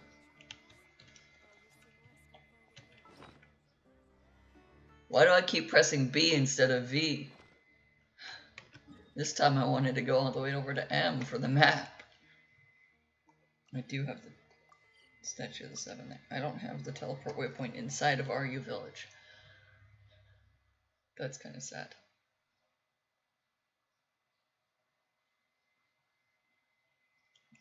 I finished all my water, so I hope that I don't need any more to drink.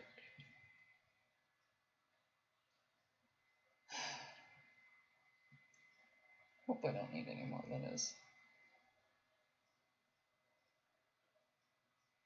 This should be fine.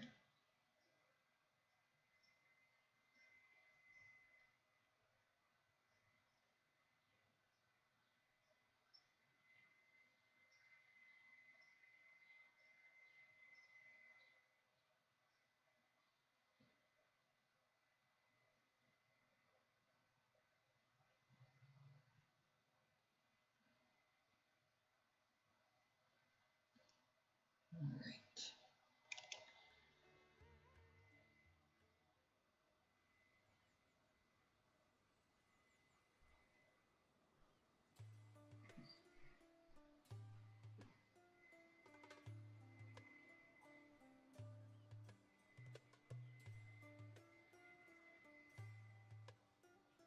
Please don't be a cutscene that I'm just not loading.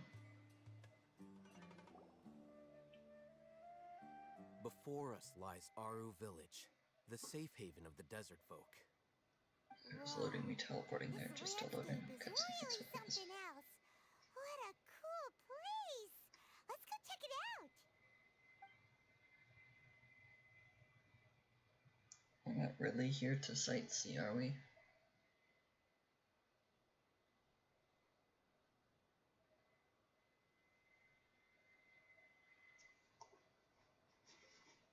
Game. Load.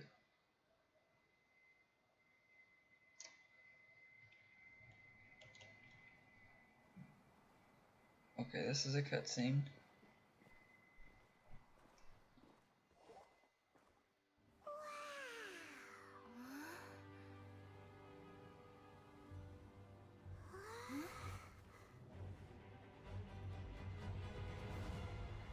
Sign out.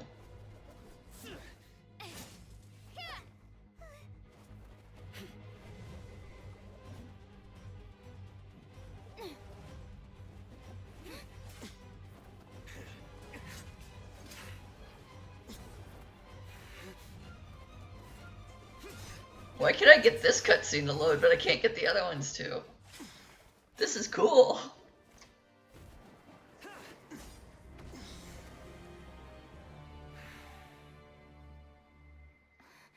Sino.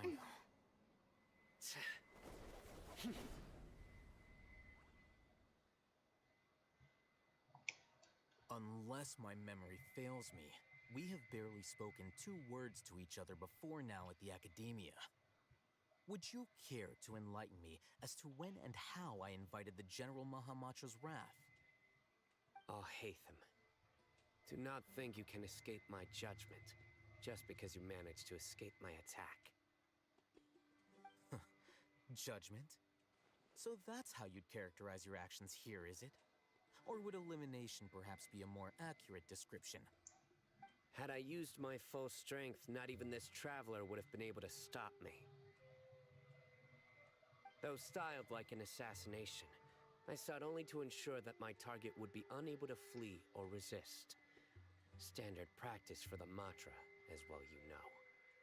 Seemed to me more like your own personal touch. Who is that, Alhaitham?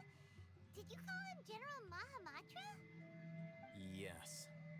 General Mahamatra Sino, head of all the Matra at the Academia. He's a formidable hunter, and the ultimate nightmare for any who have committed academic crimes. You seem to have placed a lot of trust in Alhaitham, to the point of blocking an attack for him. If I were you, I'd never choose to side with him. I wouldn't believe a single word that comes out of his mouth. I have been pursuing this scribe for a long time.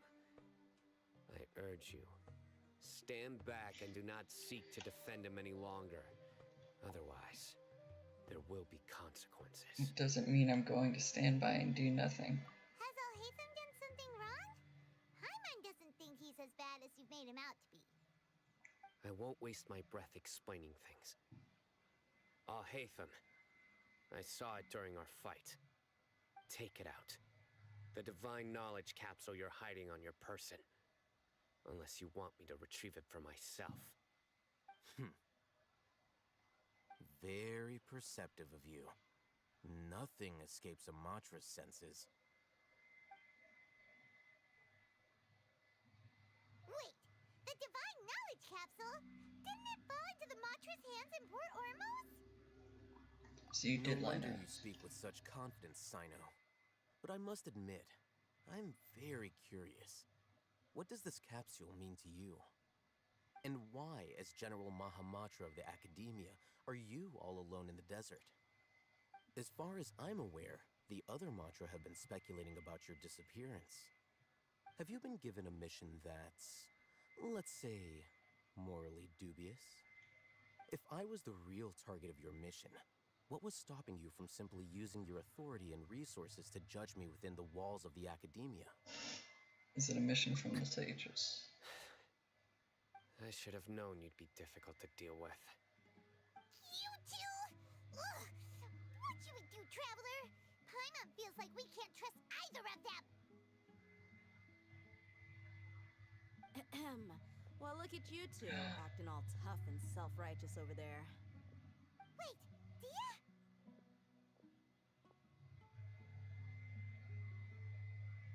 Great! Finally someone that we can trust! You gotta help us out here, otherwise these two are gonna start fighting again! Yeah, sure looks that way. Two giants from the academia duking it out once and for all. Not something you get to see every day, that's for sure. Listen, I know you academic types love to fill up your big brains with self-righteous morality and lord your empty rules and virtues over each other. But how dare you bring your petty disputes into the safe haven of Aru Village? It seems like someone's gonna have to beat some sense into your thick skulls until you finally learn to respect these grounds. Neither of them want to admit this. Neither of them can afford to be distracted by Dia. They're still looking for an opportunity to attack. Hey, did either of you hear a word I just said? Wind says whoosh. What's going on? The wind's so strong! Is this a sandstorm? Paimon's gonna get blown away! Another sandstorm? What's up with these recently? Hey! All of you, over here, quickly! Candace. Someone's calling for us! Oh, this wind is too strong! Let's get over there! That sounded like Candace. Come on, you two. Jeez, are all of you academia folks such hard work? Move it! All right, stop yelling.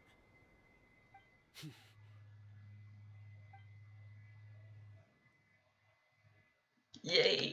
We have peace now.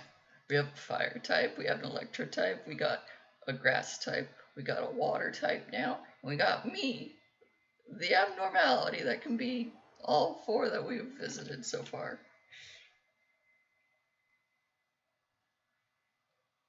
Yes, I just related all of the elements to Pokemon elements, but that's because that was the easiest way to quickly say them. Got a Dendro type, a Pyro type, Candace is a Hydro type, Sinus an Electro type.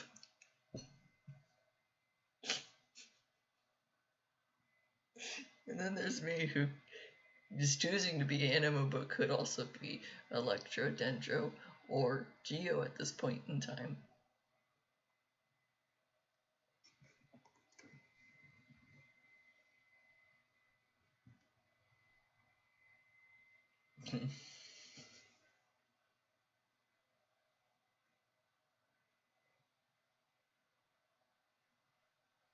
Yeah, we're doing okay now.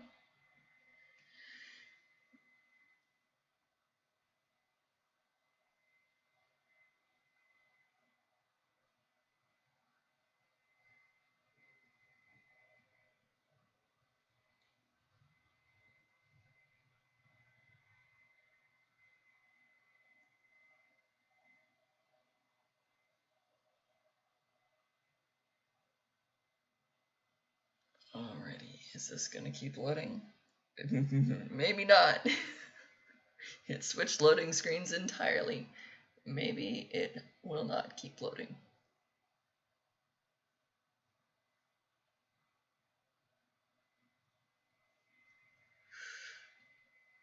Is it gonna try to work with me? I hope so. Please keep working.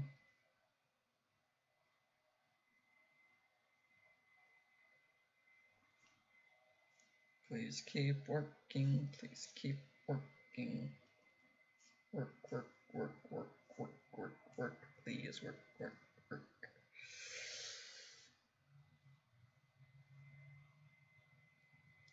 Why does this not want to work?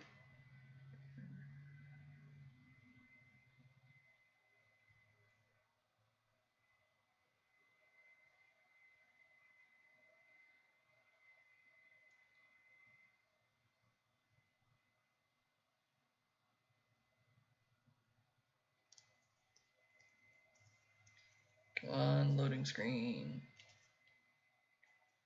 almost there.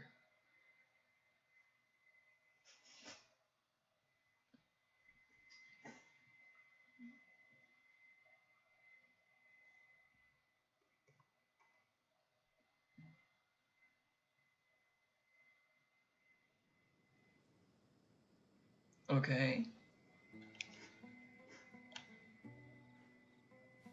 I'm assuming that I have to just walk up here now, because something glitched out of trying to load into the next area.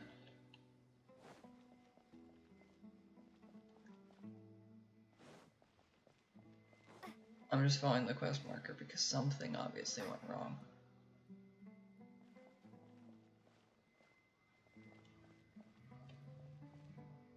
But I could not tell you what.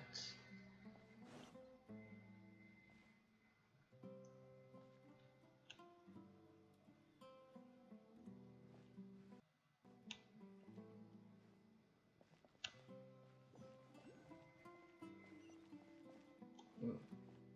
Get the teleport waypoint first.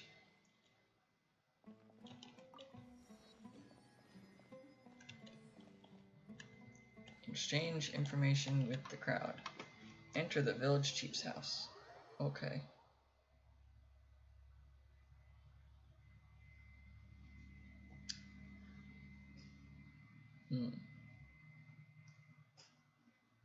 When Danger course created by Hydra and Danger reaction interact with sprawling shots, this reaction is known as hyperbloom.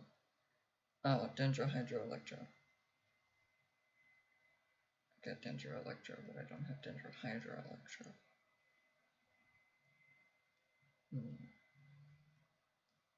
So that's hyperbloom. Interesting.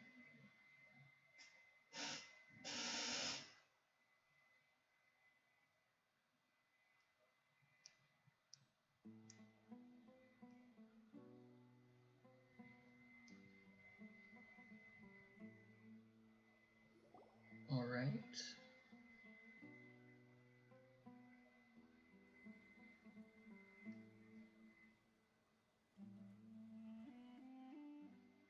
Now we're all inside. They still won't talk to each other.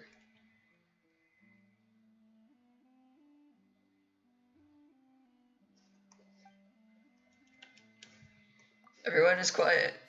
This is pretty awkward. Hey, wanna play sardines with 3 people who wanna tear each other limb from limb? Sure, why not? Sounds fun. The air is so thick and heavy. Paimon can hardly keep floating anymore. My sincere apologies, everyone. This is the home of our village chief. I will have to ask you to make do with this small room until the sandstorm dies down. Please, let me introduce myself. I am Candace, protector of our She has village. heterochromia. I have the character, I don't know why I didn't notice that. Nice to meet you, Candace. The name's Paimon. Thank you so much for helping us. You have my gratitude. There's no need to thank me. It's only right to help each other when the weather gets rough. Wow, she's so gentle and caring, like a nice older sister. Unlike those guys over there. All right, now that we're all better acquainted, we should return to the topic at hand. As a guardian charged with the responsibility to protect my fellow villagers from harm, I was observing your conflict from afar, even before the sandstorm started.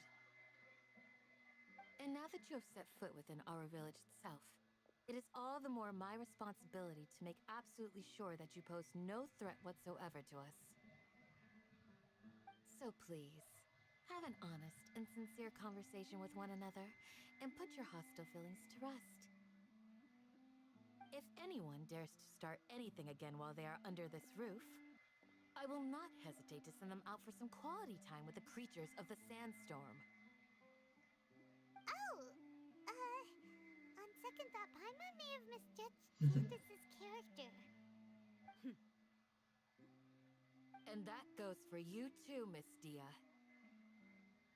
Do I make myself clear? All right, you got it, Candace.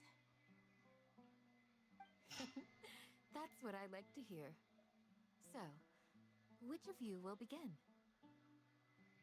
I was supposed to be a mediator, but I might have gotten a little too involved just now. Anyway, one of those two should probably start talking. Wait, that was you trying to be a mediator? I have nothing to hide, so there's no shame in explaining myself. While Alhaitham wasn't wrong about the other Matra not knowing my whereabouts, it's not because I've been assigned a morally dubious mission. Rather, I've chosen to exile myself. Huh? Exile yourself?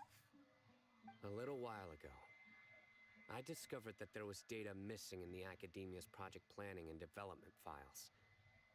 What little they did report clearly did not match the project's actual progress. As General Mahamatra, I had the responsibility and authority to request an audit. However, to my surprise, the person responsible for the erroneous data was none other than Grand Sage Azar himself.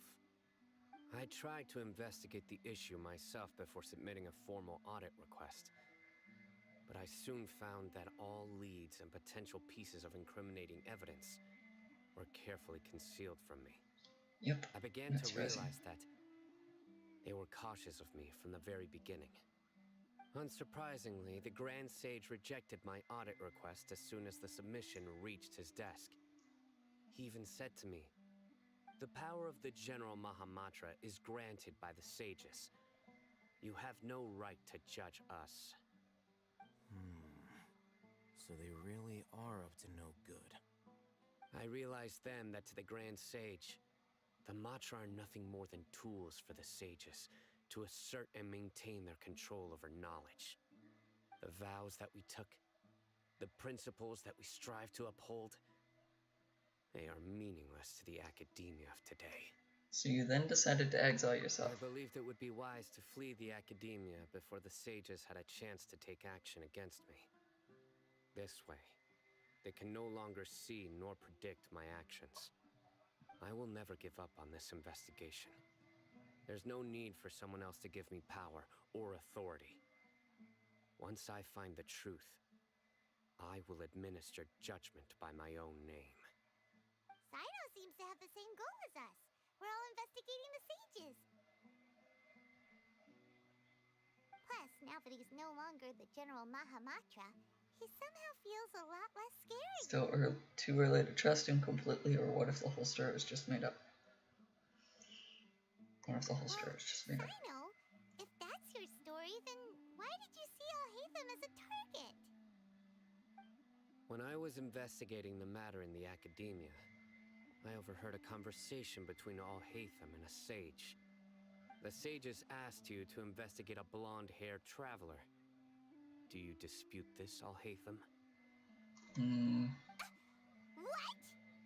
Like many parts of the project, this assignment was undocumented. Now throw in your suspicious behavior with the Divine Knowledge Capsule, and I think we deserve an explanation. The sages were watching me from the very beginning. Yes, I was indeed tasked with investigating the Traveler. Alhaitham! After all, the promised reward was so great that hardly any scholar could have refused. The sage told me, once you've completed this assignment, I can give you a glimpse of divine knowledge. A most enticing offer. Unfortunately, those academics don't know me at all. Their words contained one key piece of information, namely that divine knowledge indeed exists. That gave me all I needed to know. From my perspective, the sages are far from trustworthy. Think about it. Isn't it a little strange they're so willing to share divine knowledge with anyone, even as a reward? So, I began my own investigation following the lead of the Divine Knowledge Capsule. In the end, I realized my wisdom in committing to this rather than collaborating with the sages. Had I been less guarded, I probably would have ended up like that Ain al-Ahmar mercenary, incapable of remaining sane for long enough to hold a conversation. You mean that the sages originally planned to dispose of you, using one of those capsules that drive people insane? Did you join forces with me just so you could investigate me? What about your encounter with me? Did you join I'd forces? already given up on the assignment by then. I only told the Academia I was waiting in Port Ormos for you to appear so they wouldn't suspect anything. So it came as quite a surprise when I encountered my erstwhile target while investigating the Divine Knowledge Capsule. Criminals do love to talk about coincidences. Even though I ran into the Traveler by chance, I had no intention of providing assistance to the Academia. Also, you should remember, you were the ones who decided to follow me and strike up a conversation after I left that tavern. Now that you mention it, things did go like that. That's true. Alhaitham helped us out at Caravan Rebot as well. Maybe he's telling the truth. I'm willing to apologize, if that's worth anything to you. I took the Divine Knowledge Capsule behind your back because I judged its existence to be a significant risk. I felt that it would be best for no one to interact with it before it had been properly studied. After all, curiosity often proves to be the most dangerous thing in this land. You should be well aware, Scribe Alhaitham, that curiosity can also lead you to danger and suspicion. Answer me this. Did the sages share any information about their project with you? Have I not made myself clear? You and I are both distrusted by the Academia. Do you really think they would tell me anything? Fine. Although you haven't completely proven your innocence, I won't regard you as an enemy, for now. As you wish. They're peaceful, finally. Good. I'm glad to see you two clearing up your misunderstandings. And now you, Dia. I believe it's your turn. Oh, sorry. Whatever the boys were talking about must have been so boring that I spaced out. My situation is pretty straightforward. My employer, Dunyarzad of the Homayani family, is friends with the Traveler and is currently recovering from her illness at home. I had nothing going on, so I decided to return to Aru Village for a visit. I was actually looking forward to a pretty exciting time getting back together with everyone here. But then I saw these two random guys in the middle of a pointless argument. It ticked me off, and things went downhill from there. Is that all? Well, I will admit that definitely sounds like your style. In that case, welcome back, Dia. That's more like it. I missed you all so much, Candace. That didn't sound good. Whoa! What was that sound? No need to worry. Now that you're no longer at each other's throats, please make yourselves at home. I'll take a quick trip outside to clear out some of those creatures in the sandstorm. Creatures? In the sandstorm? Are you sure you don't want some backup? Fighting in a sandstorm is not for the faint-hearted. Anyone without extensive training in these conditions is at a disadvantage. You needn't worry. Yeah, just leave them to Candace. Don't worry, she's as tough as they come. After a while, the wind outside begins to calm. Okay. The wind's died down. That means the sandstorm's over, right? Candace still isn't back yet, though. Is she alright? Maybe we should go out and check on her. When you put it that way, even I'm starting to feel a little worried. All right, let's go. We've been here long enough, and the boys are as chatty as the floor. The boys are as chatty as the floor. That's not the outside. Where's the exit? Is there anything I could steal from this building? Nope. I found the exit, but I wanted to see if I could steal stuff first.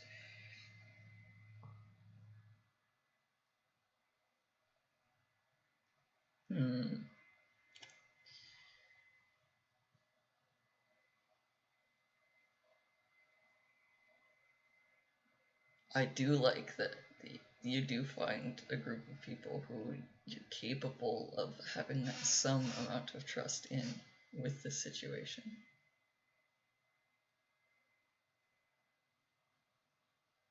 Or you are not being forthright with everything that's going on. does seem like you are capable of having people you can rely on. Maybe that you don't want to rely on, but that you can rely on.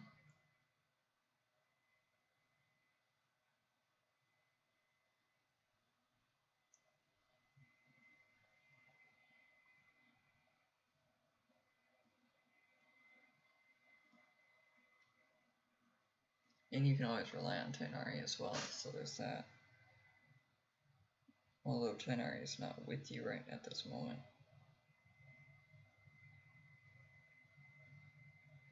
You've got 4 really capable fighters plus yourself. Or a better way to phrase it, you have 3 5-star characters and a 4-star character, and yourself being technically a 5-star. But that 4-star character is defending an entire village, whereas the other 5-star characters are just kind of doing their own thing wherever the heck they want to.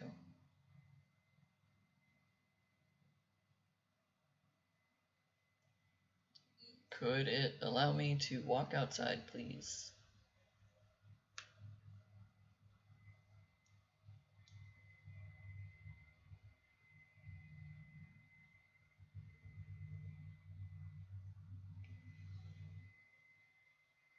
Come on. Loading screens, loading screens, loading screens like to load.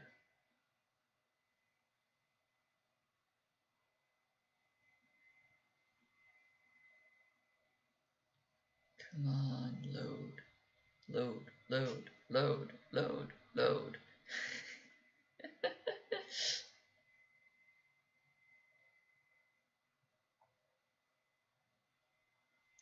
Please, please load. Please, please. Almost there.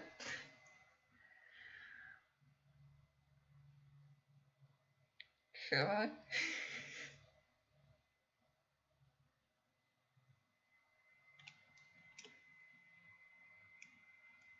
Come on. You're so close to being done. Yay, we've loaded.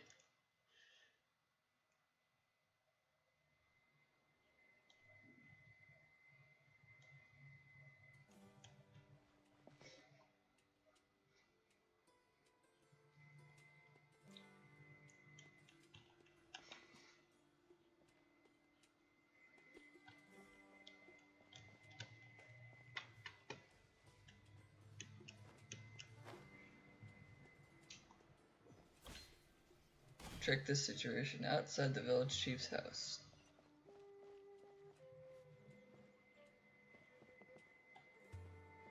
Gonna let the world around load? Maybe. There's Rift Hounds.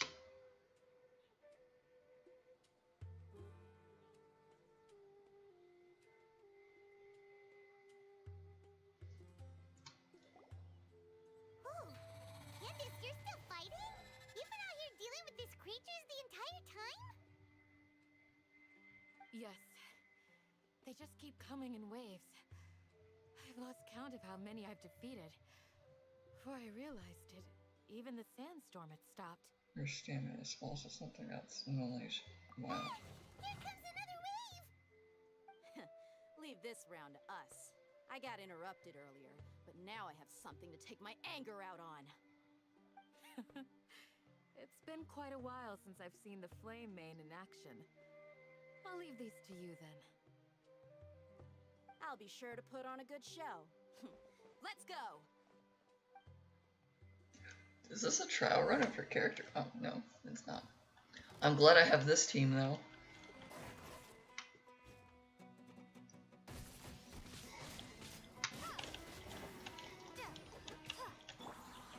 Access denied.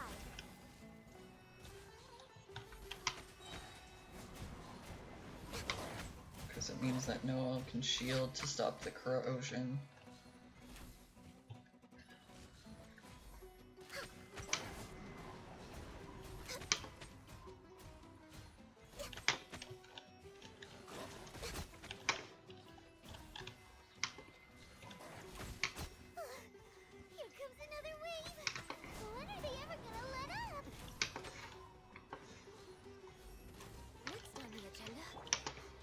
swirl them with their own element.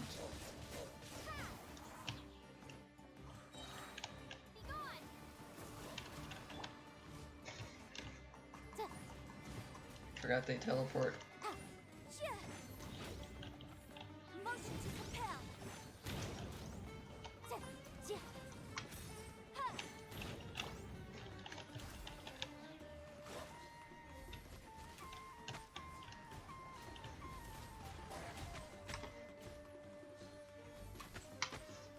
One. Rift Hounds are dead. Awesome. The creature stopped appearing. Was that the last of them? Rift Hounds are What we from fought just now Inazuma. was probably the aftermath of the sandstorm. So we should be safe for the time being. Well fought, everyone. No injuries, I hope. The Elder of the Village, I'm assuming? Who are you? Ah, my apologies. I haven't had a chance to greet you yet. I had my hands full taking care of the village's elderly and children. I am the chief of Aru Village. Everyone usually calls me Uncle Anpu. It's a pleasure to meet you, and sorry for all the trouble. Sir, I am also originally from the desert, but I have not been back for some time now. May I ask if such sandstorms are common?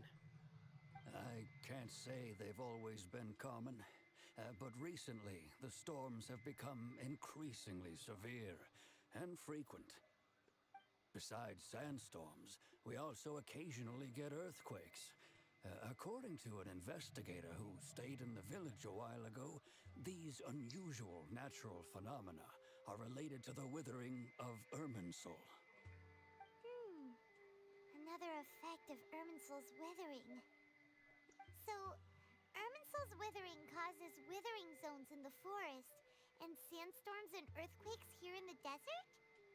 Everything in the natural world is inextricably connected to Irminsul. These regional symptoms can indeed be a reflection of Irminsul's present state. Everyone in Aru Village needs to take good care of themselves. Speaking of which, why haven't I seen a single village keeper since I got here? Village keeper? Who are they? Village guards like Candace? Does your curiosity know no bounds?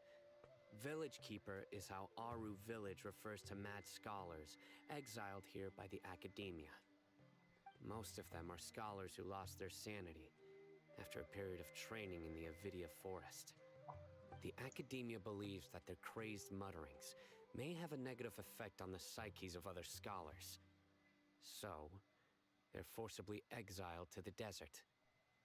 Though if you ask me, it's all a boatload of nonsense. Hypatia was also nearly exiled to the desert. Alas, that's exactly what we've been trying to investigate. One by one, the village keepers have been mysteriously disappearing without a trace. But no one in the village has ever seen them leave. If you're planning to stay around the village for the next few days, I'd appreciate it if you could keep an eye out for them. I've had encounters with those people in the past. I'll see what I can do to help. The Matra are the ones responsible for their exile. Now that you're no longer with them, are you trying to alleviate your guilt and atone for your past sins? I'm fascinated by how you think. Mock me if you will, but if you are guilty, I will eliminate you, regardless of my position or identity. Oh, you're the former General Mahamatra. You must be an expert in these kinds of investigations. Thank you for your help. I'll help too. Reminded of Hypatia? Oh, these poor scholars. First they lose their sanity, now this! We need to help get them back home, safe and sound. But, is it really a good idea to tag along with Sino? You seem like you really don't trust him.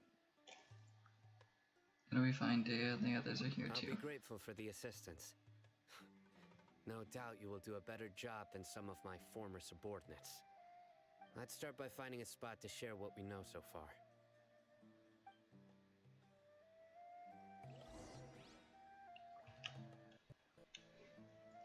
There's a village guard there now.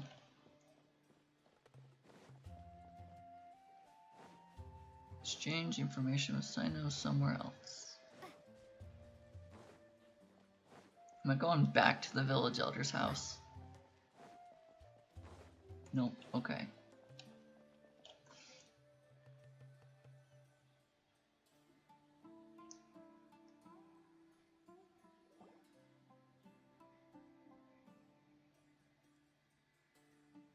Although I've sent myself into exile, I'm still doing essentially the same things as before. Do you still have any questions for me before we start our investigation? Why do they refer to the Mad Scholars as village keepers? One of my former subordinates told me that this title has its origins in a strange incident. The Academia has long exiled Mad Scholars to Aru Village. A mysterious phenomenon exists here. When Mad Scholars first arrive, they are as incoherent and deranged as before. But after spending some time here, they invariably begin to calm down. Initially, the people of Aru Village greatly resented having to take in the Mad Scholars. But a strange incident one night changed that. Aru Village was struck by the strongest earthquake in living memory. Seeing buildings on the verge of collapse all around him, the then chief of the village was preparing to take everyone to safety. Suddenly, he noticed a Mad Scholar crouching in a corner, caressing the ground with his hands. A soft, green light radiated from him, like a divine glow against the backdrop of night. Despite the powerful tremors that ripped through the ground that night, all the houses remained upright, almost as if they had grown roots reaching deep into the ground. In the end, not a single building collapsed, and no one was hurt. After that, the people of Aru Village treated the Mad Scholars with greater kindness, and began to refer to them as the Village Keepers. Soft green light? A Mad Scholar protecting Aru Village? What do you make of it, Traveler? Must have been Nihida's power. I think so too. Actually, Sino, do you know if any of the Mad Scholars continued to wear their Akasha terminals at Aru Village? In theory, they would continue wearing them so the Academia could still monitor their activities. With that said, the main Akasha system would no longer have any interaction with them. Oh, no wonder! Everything makes sense then! Add in the fact that they calmed down, it was probably Nahida who calmed them. If you are able to draw a conclusion from this one story alone, then it appears you possess much more information than I do. Yes. So, what do you make of the story? The Mad Scholar's power likely came from Lesser Lord Kusanali, or Lesser Lord Kusanali is actually the one who protected the village. Lesser Lord Kusanali. Really? Yeah.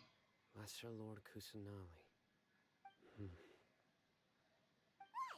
You don't believe us? Lesser Lord Kusanali was definitely using the Akasha to give her power to the Mad Scholars! No, it's not so much that I don't believe you. I'm just struck by your reasoning. Lesser Lord Kusanali, the current Dendro Archon, is she really active in Sumeru? The Not right Academia now. has always placed far greater importance on the late Greater Lord Rukkhadevata. They've more or less ignored Lesser Lord Kusanali, and I've never had any reason to doubt their views. In addition, I've never heard any stories about Lesser Lord Kusanali and her deeds. To me, she might as well have been a god that never existed. No way! Nahida definitely exists! She's a... how should Paimon put it? She's a good Archon who's kind and wise. Even if she says weird stuff sometimes. We saved Sumeru City together in the not-so-distant I've past. spent many years interrogating criminals, so I can easily tell when someone is lying. Good! Then you should know that we're telling the truth! That look in your eyes.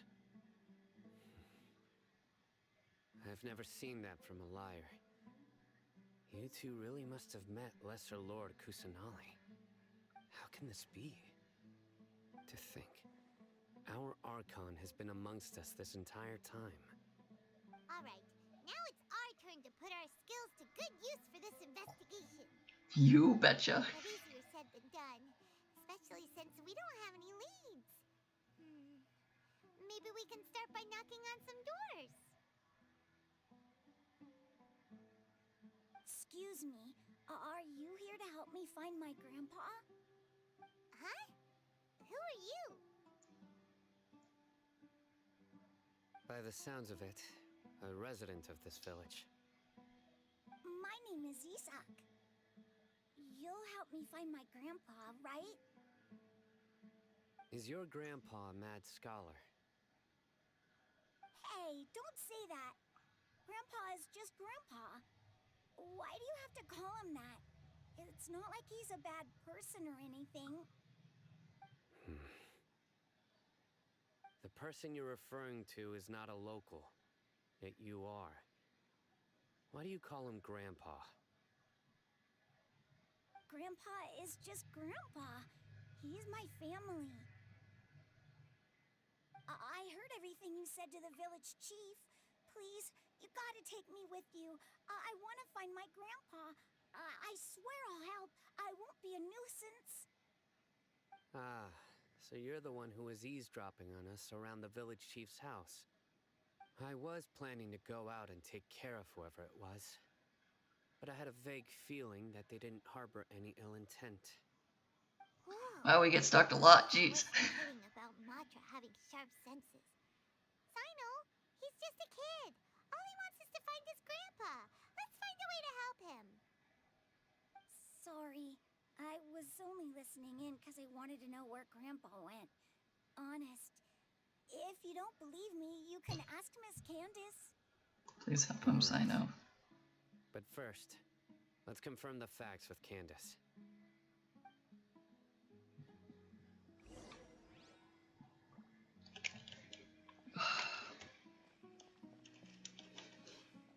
Wait, I have to go higher. Higher, there's a...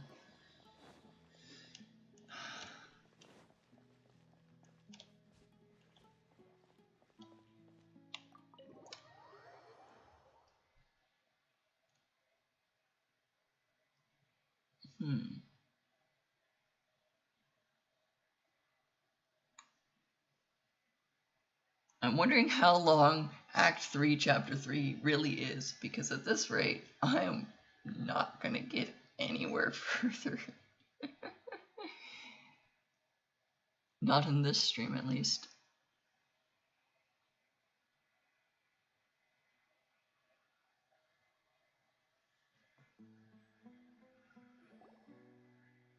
As you approach the village chief's house, Sino asks Isak. Sino is super vigilant. Yeah. Is this what all the Matra are like? Ah, you're back already. We just wanted to confirm something with you. Do you know a boy by the name of Isak? I had a feeling he'd go looking for you. Huh? You knew this would happen? Yes.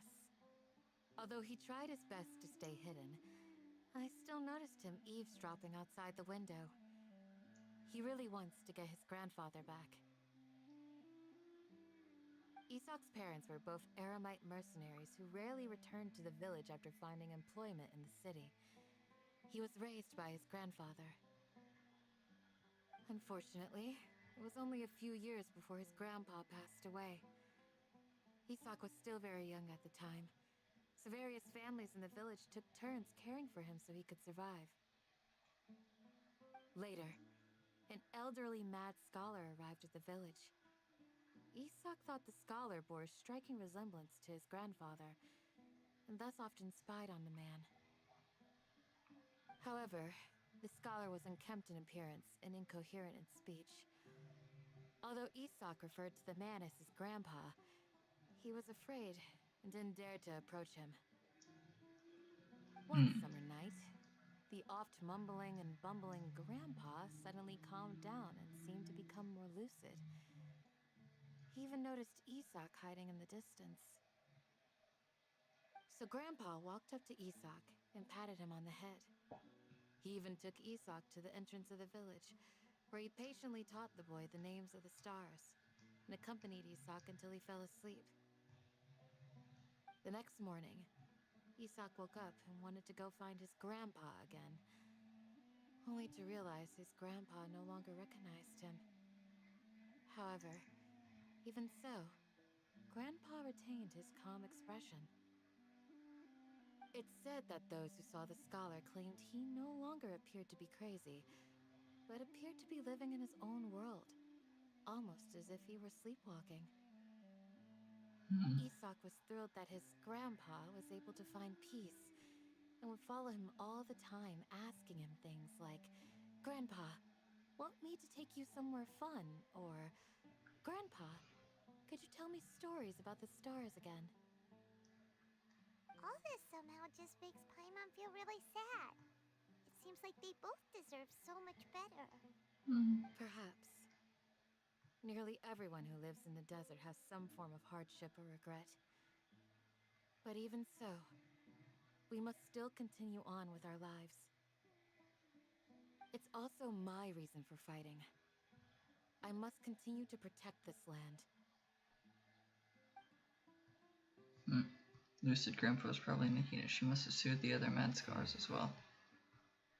Yeah. From the look on Sano's face, he probably connected the dots as well. Maybe the people have always had a considerate god watching over them. Huh?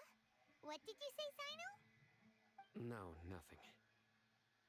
As long as Isak keeps his word and doesn't get in our way, we can take him along. Perhaps you are more compassionate than I gave you credit for. Please accept my thanks on Isak's behalf, Sino. Kid's name really looks like he's supposed to be named Isaac. It's bugging me that they're not saying it that way, but at the same time, you can pronounce the name however. Because it's initially the parents who gave the name, that's how the pronunciation sticks. It's just bugging me because it looks like it's supposed to be Isaac. So every time they say Isak, or Isak, it sounds wrong in my brain because that's not what I'm expecting it to be read out loud as.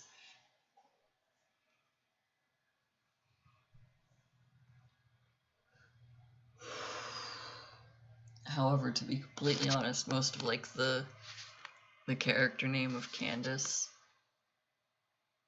according to like the region that Sumeru and the Eremites are like based on in the real world, it shouldn't be Candace, it should be Kandake or something like that. So like, I can't judge Genshin and their naming conventions for side characters and main characters and whatnot. I just get confused.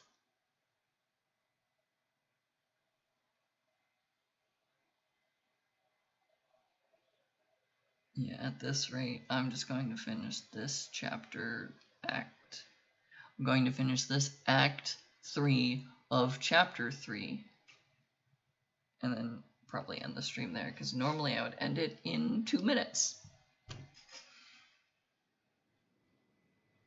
But I don't think that's going to happen. Unless I've accidentally started number 4 without realizing it.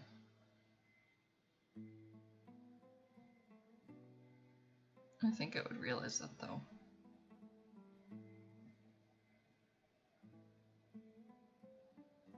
I guess I could check. I will finish whichever act I am on right now.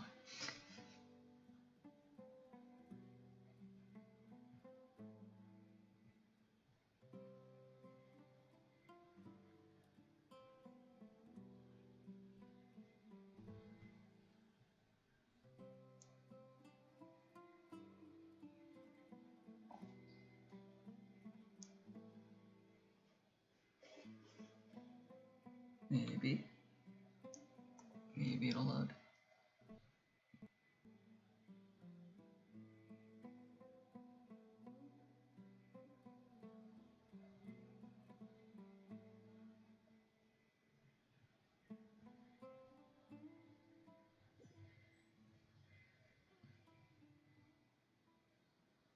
look for the objective in this area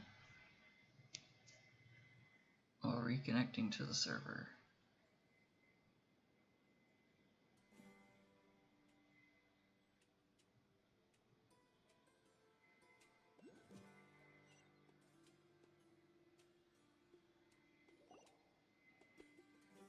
Hey, Isak! Oh, it's you guys! We've cleared everything up. Let's go find your grandpa. Really? Wow! Thank you so much! Your grandpa will be found safe and sound. Alright. Let's ask the local residents some questions first.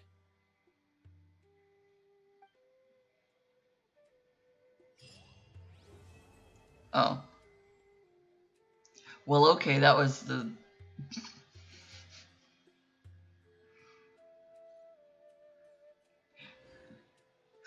I got like 2 minutes ahead of myself, apparently. If that was the end of it. Well, I guess we finished some achievements, so that's cool. I wasn't expecting that to be that quick.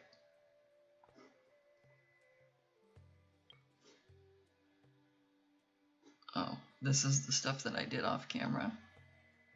Take the 4 pictures of Sarai Island. Get used to the odd weather in Surumi Island. Defeat a Thunderman station without ever being locked onto. I don't know what the locked on mechanic is that it does. If that's the proof that I finished the Sarai Island stuff. During one Dendro Hypostasis challenge, cause 3 restorative pits to be in activated state simultaneously. Never knew that I wasn't doing that. But now I can do it consistently. Share senses with Nahida through possession through Akasha. We've done that today. We were viewed as the savior of the world by the citizens controlled by Dottore, which is terrifying. Witness Scaramouche's past with being connected to the divine consciousness. That was terrifying. Complete dreams, emptiness, and deception. We just did that. Yay. We got a lot of Primo Gems. Series 6. In a single challenge, bring the Anne Blight Dragon down by attacking the Corzon's wings. We did that last week. I didn't realize that I had an achievement out of it. In the Spiral Abyss, we obtained all Abyssal Stars in the Spiral Abyss. We just didn't go all the way through the Spiral Abyss. That was last week's thing. That's what I've started doing. Complete the Sarai Storm Chasers. I'm almost done with getting all the waypoints. Chronicles of Sea of Fog. Surumi Island. I've started getting Surumi Island so that I can finally get the mushrooms for upgrading Toma.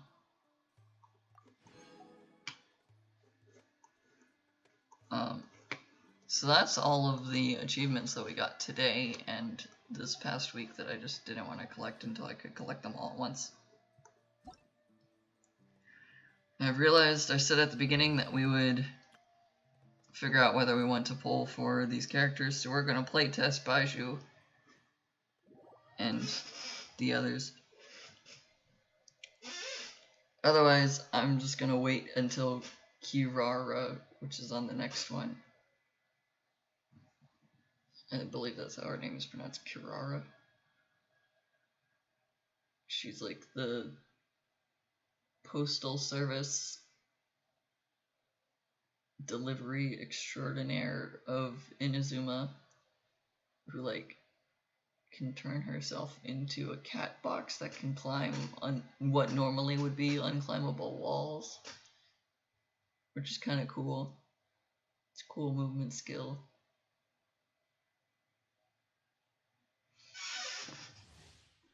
Elemental skill will pursue nearby opponents, dealing several instances of Dendro damage before returning to him and restoring HP to all his party members, so he's a healer. Elemental burst is unleashed. Baiju will enter the pulsing clarity state and periodically generate a short duration shield. When that shield's duration ends or it breaks, it will heal Baiju's own active character and unleash Spirit Vein attacks against nearby opponents. So he's definitely a healer.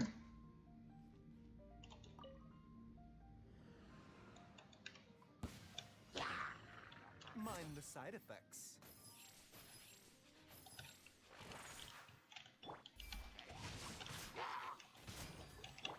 You're in for a little shock. I don't actually know what Hyper Bloom does, but that seemed okay.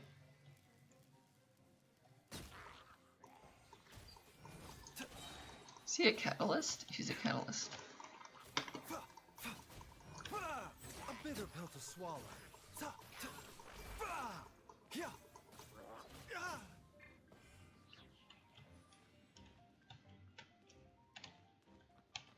Mind the side effects. Not my glasses. Remember, health comes first.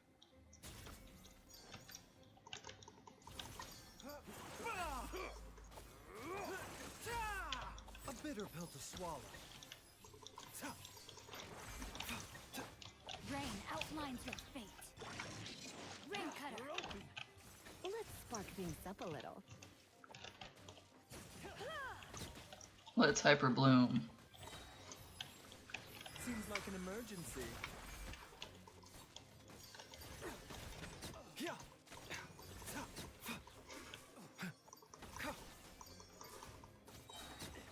So he's a Dendro Shield healer. Oh, and the snake has voice lines when you use.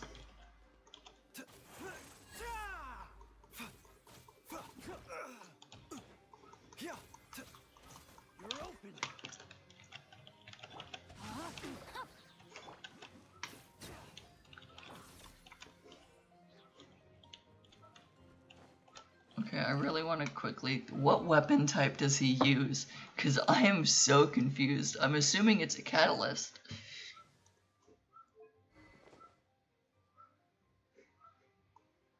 This is a catalyst, right? Looks like it. Yeah, catalyst right there. Cool.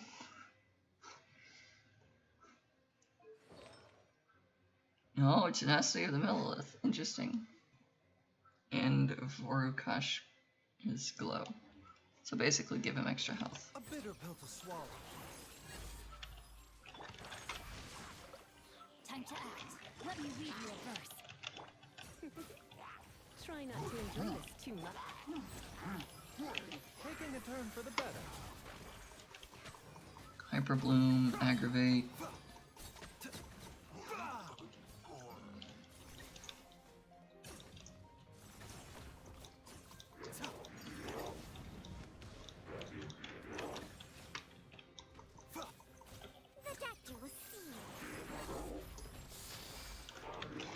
Rain outlines your fate. You're in for a little shock. Seems like an emergency. Mind the side effects. Rain cutter. Surrender and I'll be gentle. I like this Hyper Bloom. I've never actually used Hyper Bloom until now. But that was kind of cool.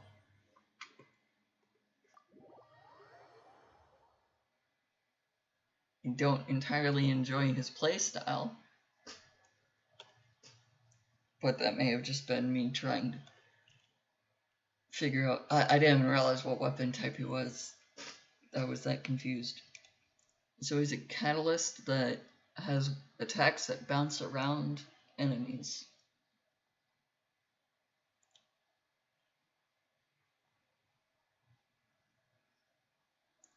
And then I tend to play with the catalyst being like Barbara being a healer, Yanfei being damage dealing, Pyro plus Dendro would be just burning.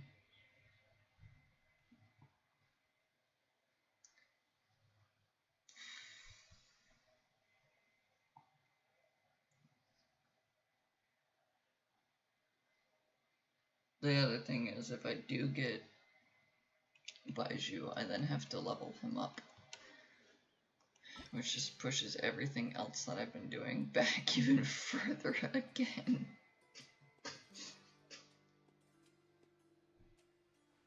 So maybe I don't even want to try to pull for him. Or for any other character ever.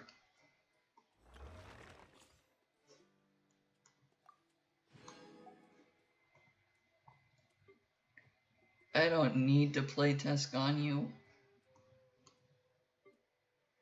So let's see how Kaveh feels to play. If I like Kaveh, I will pull for probably Ganyu, honestly. Because I have all the other characters that are on the banner.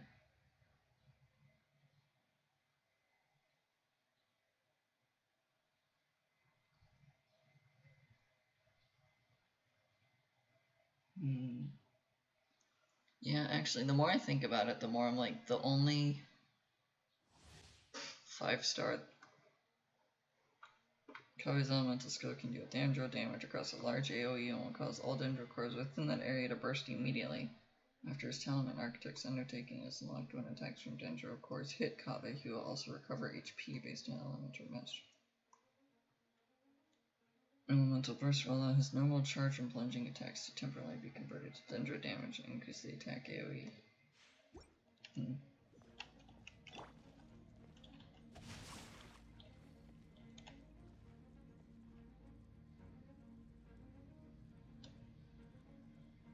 So basically I want to affect them with Hydro, then use Kaveh. Try to group them all together.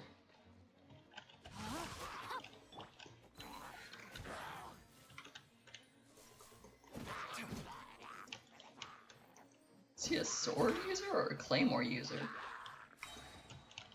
Watch and learn.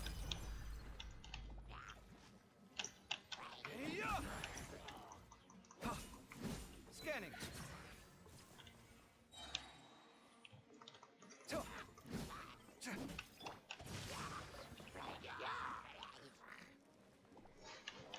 Sight clear. Feast your eyes.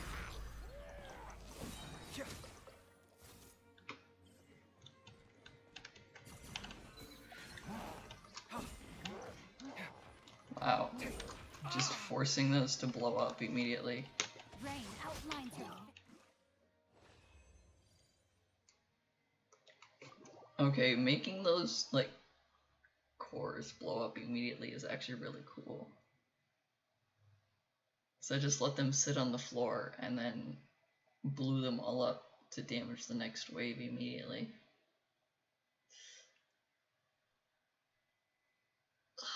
I don't want to think about pulling for Kaveh. Yeah, honestly, currently all the 5-stars that I want are on the standard banner. I don't really care about the new 5-stars until probably Fontaine. I don't know what weapon types or damage types they are, but there's a set of siblings, I want to say they are, in Fontaine that are like the main.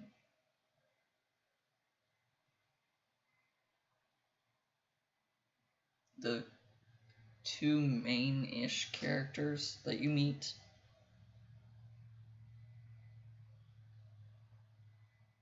Like, I kind of want those two.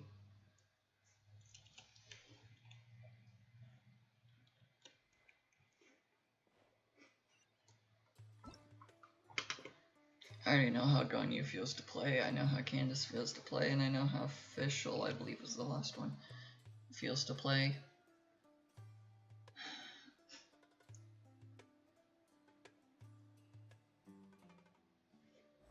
Because, you know, I already have her. I don't even know where these boarding flowers are kept. Found in the Asipatravana swamp in the deserts of Sumeru. And it is official.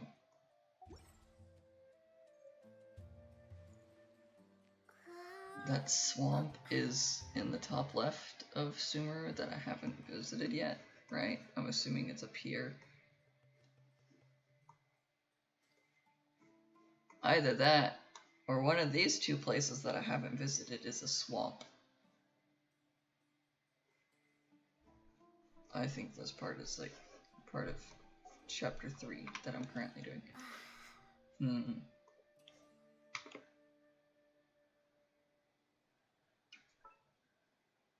Let's see.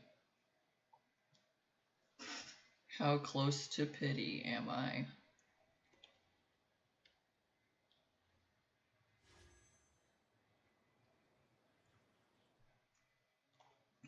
And then do I go for new character or Constellation 1 on a character I already know?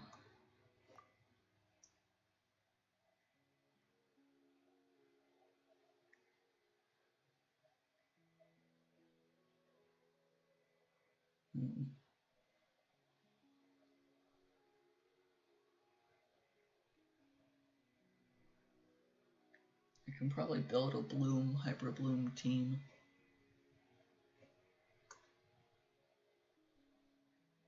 So this is 5,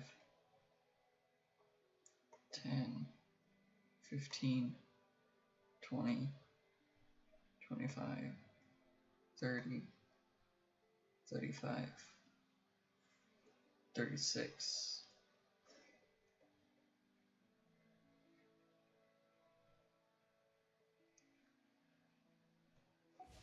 What's gone you C1?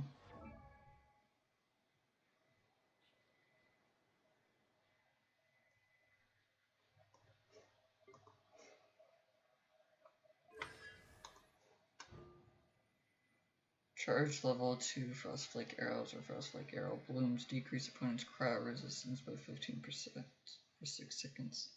It also regens 2 energy.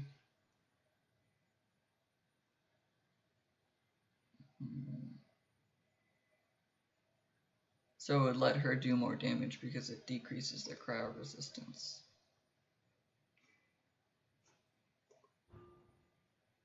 When it's standing within the area, Celeste will sure taking increased damage. Its effect strengthens at 10, increased damage taken begins at 5, increased by 5.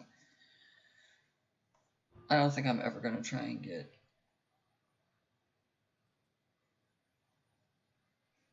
definitely not even to C6, but man. Decreasing their resistance would not be horrible, I guess.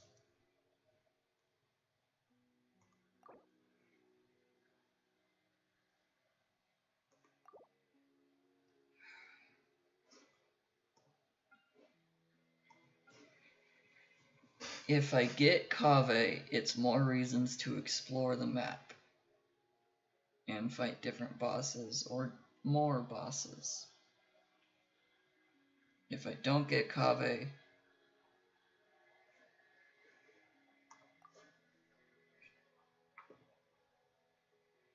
I still do have 50-50, right?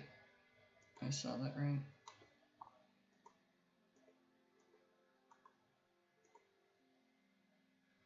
Shenhe was the banner character. So I have 50-50. If I lose pity to Ganyu, or to something that's not Ganyu, I'm okay with that.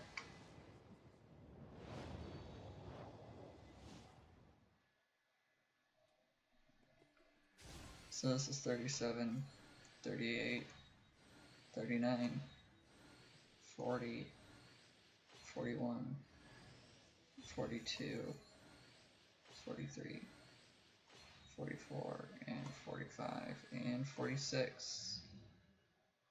Cool, no new characters. No regrets so far.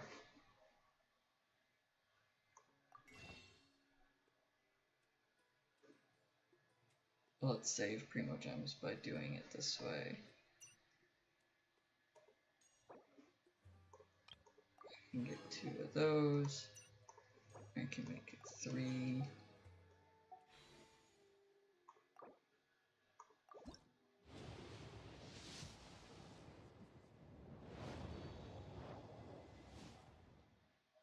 $47, 48, 49, 50, 51, 52, 53, 54, 55, 56.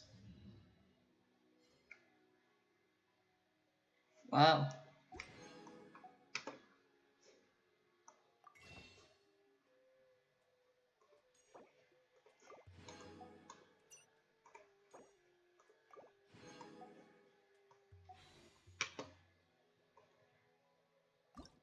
$57.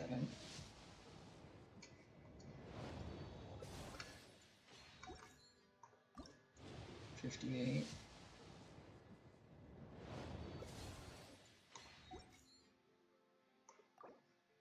59.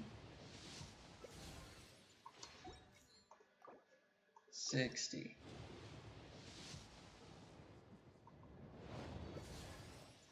And I got a sword. Cool. So now we're getting anything past this is getting close to hard pity. Which means I'm much more guaranteed to get a 5-star character. So within the next 30 pulls that I have on an event wish, I will get a 5-star. Depends on whether it will be the 5-star or not. For the standard banner, I actually more so want Tainari than any of the other banner 5-star characters for that. Just because Tainari is capable of running around, showing the resource locations. Yeah, I can't. Last time I did this banner was Christmas. And January 20th, it looks like. 4/15 would be April 15th. Yeah, it's been a long while since I've done the permanent wish, so I don't know how close to pity I am on that. Yeah. But that's okay.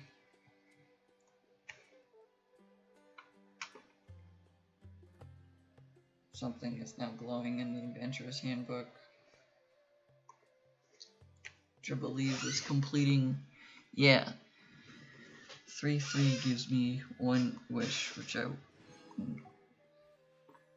forgot about. But that's cool. So now we've got King Deshret and the 3 Magi, Chapter 3, Act 4. That'll be next stream. I've got the official constellation, which is kind of cool. She doesn't even have artifacts on. Devourer of all sins. When Knight Rider is used, it deals an additional 200% attack as damage, and its AoE is increased by 50%. Which one's Knight Rider? Knight Rider is throwing Oz out. Okay.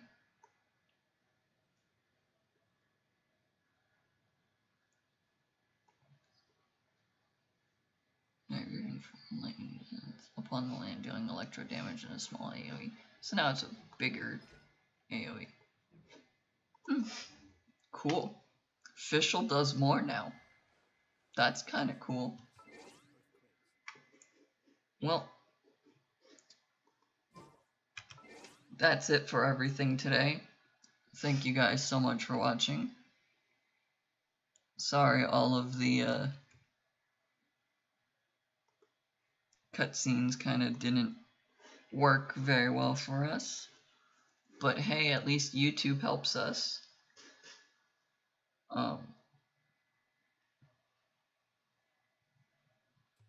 Yeah. YouTube definitely helped us with all that. Thank you guys so much for watching. Next time we'll probably keep going on the main quest line for a little while. And I'll just keep fighting the bosses and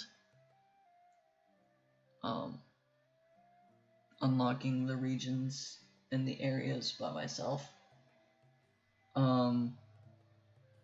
The next update, I believe, comes out within the week or so, which will be like the first prelude to Fontaine. We'll be meeting a character from Fontaine, which is cool. I like the character's design already because I watched the live stream that was them showcasing this new reporter girl, but not showing off like her fighting style or anything. But I like her outfit, and it involves Genius Invocation TCG. Yeah, it's hard to say quickly. Which is the card game that I've been enjoying playing, because I like card games. If you can't tell by the fact that I've streamed Magic multiple times, I like card games. The next stream I will post a waiting room for. It'll be on Tuesday, Tower Defense Tuesday. And then that will be all the way up until the 28th. And then I plan on taking the 28th through the 3rd that week, just not doing any streaming, because I'll finally like be employed again, essentially. So the week of the 28th through the 3rd, I will not be streaming to try to like figure out the new balance of what's happening during the summer work, summer job, and streaming, and also make sure that I don't have any form of burnout from streaming as much as I've been trying to. But so yeah, on the 23rd, see you guys for that one will be Kingdom Rush this week. See you guys for Tower Defense Tuesday. I will post my schedule for next week on either Sunday or Monday morning. I don't know which, but I will see you all later. Have a good day. Peace out.